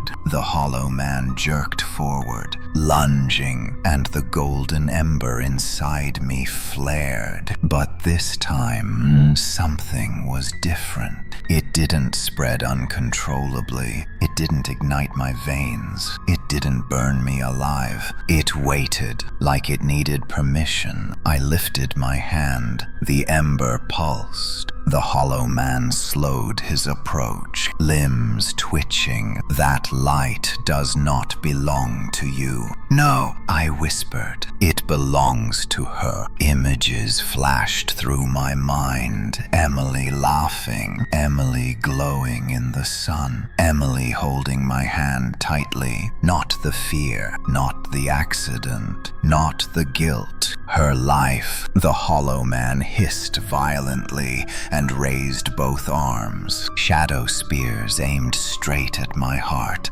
"Ethan," Cole screamed. "No," the boy cried. I pressed my hand to my chest. The light answered. A beam burst outward. Not an explosion, not a shockwave, but a stream, a golden tether. It shot through the air and hit the hollow man square in the chest. He convulsed, violently, unnaturally. His limbs curled inward, as if something inside him burned and tore at the same time. "What have you done? What have you brought into my dark? What is this pain?" Pain. He wasn't supposed to feel pain. He was made of hollow hunger and emptiness. The ember was rewriting that. I stepped forward as the tether strengthened. The hollow man shrieked, not a sound of power, but of fear, real fear. For the first time, Cole shouted from behind me, awe in his voice. "Ethan, you're hurting him. You're actually hurting him." But the hollow man wasn't finished. His body split apart, creating dozens, hundreds of thin tendrils that whipped forward like cracking whips. Some struck the ground, some struck trees, some struck me. Pain ripped across my ribs. My legs buckled. Blood dripped from my arm. But I didn't break the golden tether. The hollow man screeched and pulled backward, trying to sever the connection, but the light only grew stronger. Behind him, the forest opened. Not trees, not sky, but a swirling black void where the hollow still bled, and something else. A small flicker of pale light, a silhouette, a child. Lily. Her outline flickered inside the void like she was trapped between worlds, stretched, torn, but not fully lost. Her voice whispered through the chaos. "Ethan, don't let go." And I answered quietly, "I won't." I tightened my grip on the golden ember. The hollow man's roar shook the world, and everything erupted. The world ruptured around us. The golden tether blazing from my chest burned brighter, hotter, stronger, like a living vein of sunlight, stabbed straight into the hollow man's core. He twisted violently, his limbs spasming in every direction, clawing at the tether as though it were a blade slicing through his existence. His scream shook the ground. Trees snapped, soil cracked, shadows fled like terrified animals. The boy collapsed behind Cole, hands over his ears, eyes wide with terror. Cole pulled him close, shielding him as debris and dark mist whipped through the forest. But I couldn't move, couldn't look away, couldn't stop. The tether held me, and the hollow man locked together in a brutal tug of war. His body warped and split, pieces of his shadow form peeling off like blackened bark. Each fragment fell to the ground with a sickening hiss before dissolving into smoke. Enough. His voice trembled with rage, and something I'd never heard from him before. Fear. You are not strong enough. You cannot hold my darkness. You will burn. The ember inside me pulsed again, sending a shockwave up the tether that made the hollow man stagger. "You're right," I gasped. "I'm not strong enough." He froze, shadow form twitching. Cole stared at me like I'd lost my mind. Then I finished. "But she is." The golden light in my chest erupted, and for a moment, just a single impossible moment, I felt Emily's small hand in mine. Warm, steady, real, not a memory, not a vision, not a ghost twisted by the hollow,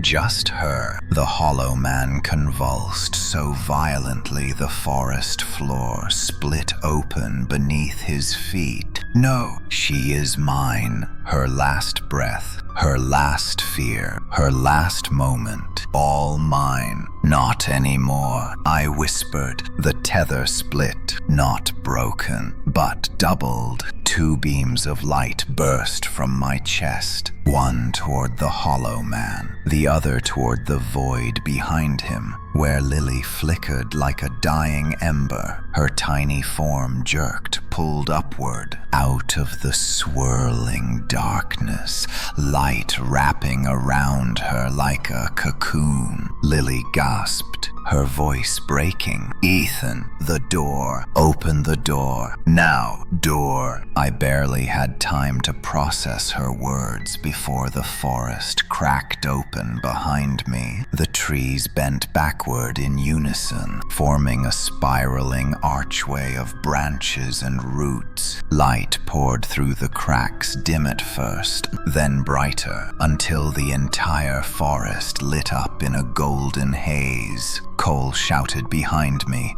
That's it. He's splitting the worlds. You're tearing open a path he can't control. The hollow man saw it too. His form surged toward me, massive limbs slamming into the ground like falling towers. No door, no escape. This is my forest, my hollow, my grief. He lunged. Shadow spears shot toward my chest, but the tether flared again, deflecting them, slicing them apart as golden shards of Emily's laughter burst from the light.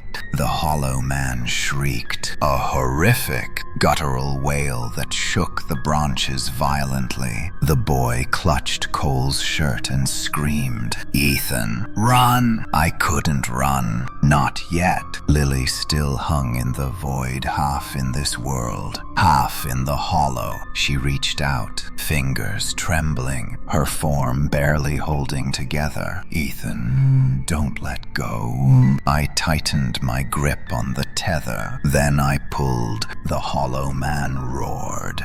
As the tether of light dragged Lily out of the void and slammed her into the open air, her tiny form hit the ground hard, but didn't dissolve, didn't smoke, didn't flicker away. She was solid, breathing, weak but alive. Cole gasped. The boy cried out her name, though he'd never known it. But the hollow man didn't fall. Instead, his shadow body contorted, compressing, reforming into a sharper, denser shape, a spear of pure darkness aimed at the boy. Then I take what is left. I take the living. He erupted forward. I didn't think. I threw myself between them. The hollow man's spear arm pierced straight through my chest. The world vanished. Everything went silent. Cole screamed. The boy wailed. Lily shrieked, "No!" so loudly her voice cracked the air. But I didn't feel pain, not like before. Instead, I felt warmth. A golden glow spread from the point of impact, flooding my chest, my arms, my legs, my mind. The light burst outward, engulfing the hollow man's spear. His limb dissolved like smoke caught in a furnace. He recoiled, stumbling backward. "What are you?" His voice faltered. "Breaking. What are you using?" I lifted my hand. The spear wound in my chest glowed, not with blood, not with shadow, but with Emily's light. "I'm not using it," I whispered. "It's using me." The hollow man staggered. "No, light does not choose. Light does not seek. Light does not." Emily did. The golden light erupted again, ripping through the clearing, shattering the shadows, splitting the hollow man apart in violent cracks of brilliance. He screamed. His body tore in half, then into quarters, then into hundreds of dissolving shards. Each piece tried to cling to the darkness, but found none. The forest glowed. The boy stared in awe. Cole fell to his knees. Lily crawled toward me, tears of glowing mist dripping from her hollow eyes. The hollow man's final whisper drifted through the collapsing shadows. "This is not the end." Then he was gone. Completely. Silence fell. The tether faded. The golden veins vanished. The forest exhaled, and I collapsed forward, the light slowly dimming inside my chest. Lily caught my hand before I hit the ground. Her voice shook. "Ethan, don't go where he went. Don't disappear. Not now." I tried to speak, but the world tilted. The boy's voice echoed distantly. "Ethan, wake up. Please, don't leave." Cole shouted for me to breathe. The forest spun, trees melting into light, sound collapsing into static. my heartbeat fading. Slower. I felt Lily's cold hand in mine. I felt Emily's warm memory in my chest. And then everything went dark. Darkness swallowed me whole. Not the hollow's darkness. Not the twisted, crawling void that the Hollow Man ruled. This was different. Still quiet. Weightless, a darkness that didn't want anything, didn't feed, didn't whisper. For the first time since stepping into Hollow Creek, I felt no fear, just silence. Then a warm hand slipped into mine, small, soft, familiar. My eyes opened slowly. I didn't see trees, or the cabin, or the boy, or Cole. I saw a field of golden light stretching endlessly around me, a horizon that glowed like the last moment before dawn. And standing in front of me, Emily, not frozen, not twisted by fear, not the memory of her last breath. Alive, smiling, eyes bright, face warm, exactly as she looked on the best day she ever lived. "Hi, Ethan," she whispered. My throat tightened. Emily, the words stuck in my chest. "Is it really?" "No," she said softly, stepping closer and placing her small palm against my cheek. "Not really, not like before, but I'm part of you. I always was, and you finally let yourself see that." A tear slid down my face. "I'm sorry," I choked out. I tried so hard that night, but I froze. You didn't let me go," she interrupted gently. I let go. Her words hit like a gentle knife, cutting deep, but letting something inside me finally bleed out. "You were a kid, Ethan," Emily said. "I was a kid. Neither of us understood the danger. It wasn't your fault. It was never your fault." My chest broke open. All the guilt, the years, the nightmares, the self-hate, the impossible weight I'd carried melted in her warmth. "But I still lost you," I whispered. Emily smiled sadly. "You lost the moment, not me." The golden field dimmed slightly. A distant echo reached us, voices calling my name. Cole shouting, the boy crying, Lily whispering urgently, Ethan, come back." Emily looked toward the sound. "You can't stay," she said gently. "They need you. The boy needs you. And Lily." I swallowed. "She's alive. She's yours to save now," Emily whispered. "You broke the chain. You broke him." She slid her fingers through mine. "But Ethan, listen carefully." Her voice grew softer, serious, heavy. "The Hollow Man isn't gone. Not completely. Creatures like him, they don't die. They fade. They sleep.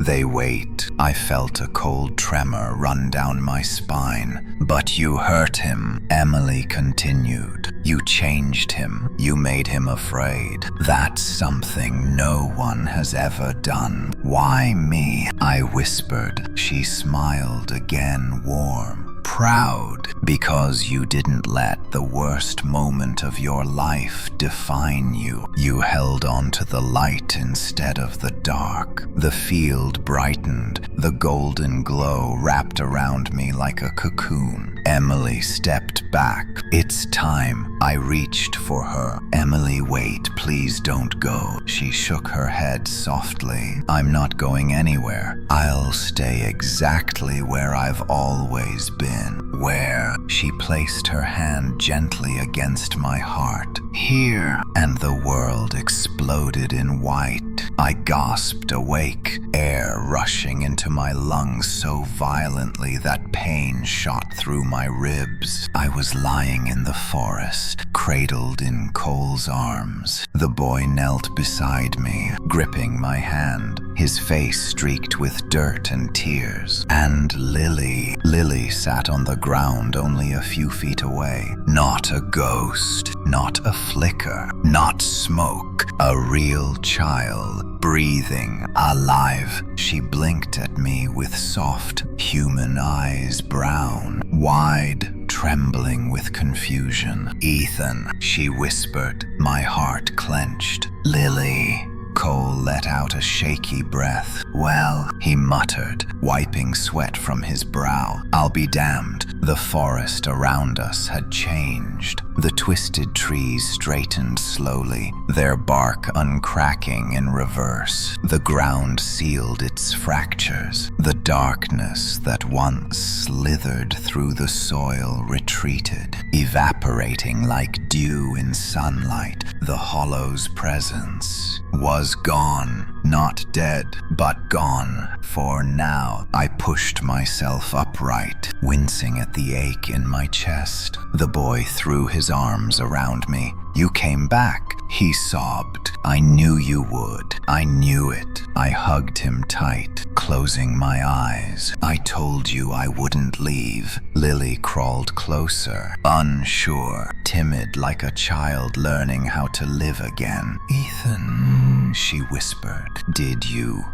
Were you the one who pulled me out?" I nodded, swallowing hard. "Yeah, but I didn't do it alone." She stared at her hands, at her skin, at the faint glow still clinging to her fingers. "Am I free?" she asked. Cole knelt in front of her. "I think," he said slowly, "you finally are." The boy took Lily's hand. She clutched back. The forest sighed. A long, deep exhale, like the land itself was releasing centuries of held breath. Cole stood and placed a hand on my shoulder. "You did something no one ever has," he said quietly. "You broke the Hollow's claim. You saved one it took, and you came back alive." I looked toward the trees, feeling a faint, cold wind brush past my cheek. Emily's wind, a whisper carried on the breeze. "Hold on, live." I wiped my eyes and nodded. "We need to leave this place," I said. "Tonight, right now." Cole nodded. "The forest remembers," he said quietly. "It always remembers." The boy grabbed my hand with one small, shaking palm. Lily grabbed the other. We walked out of the woods together for the first time. The path behind us stayed silent. No footsteps, no whispers, no shadows following. Just us, alive, together. As we reached the road, I looked back one last time. The forest stood still, watching, waiting, but not reaching. "Not tonight." The boy tugged on my sleeve. "Ethan, what do we do now?" I smiled faintly, exhausted but alive. "We go home," I said. "We stay close, we stay safe, and we stay together." Lily whispered softly, "Will the Hollow Man come back?" My heart tightened. "Yes," I said honestly, "someday. Creatures like him don't disappear forever." The boy looked frightened. "But next time," I said quietly, "and he won't find us the same." And as we walked into the faint morning light, I whispered to the wind, "Thank you, Emily." The wind answered with warmth. For the first time in years, the world felt survivable. But somewhere, deep in the woods where the shadows slept, something listened and waited.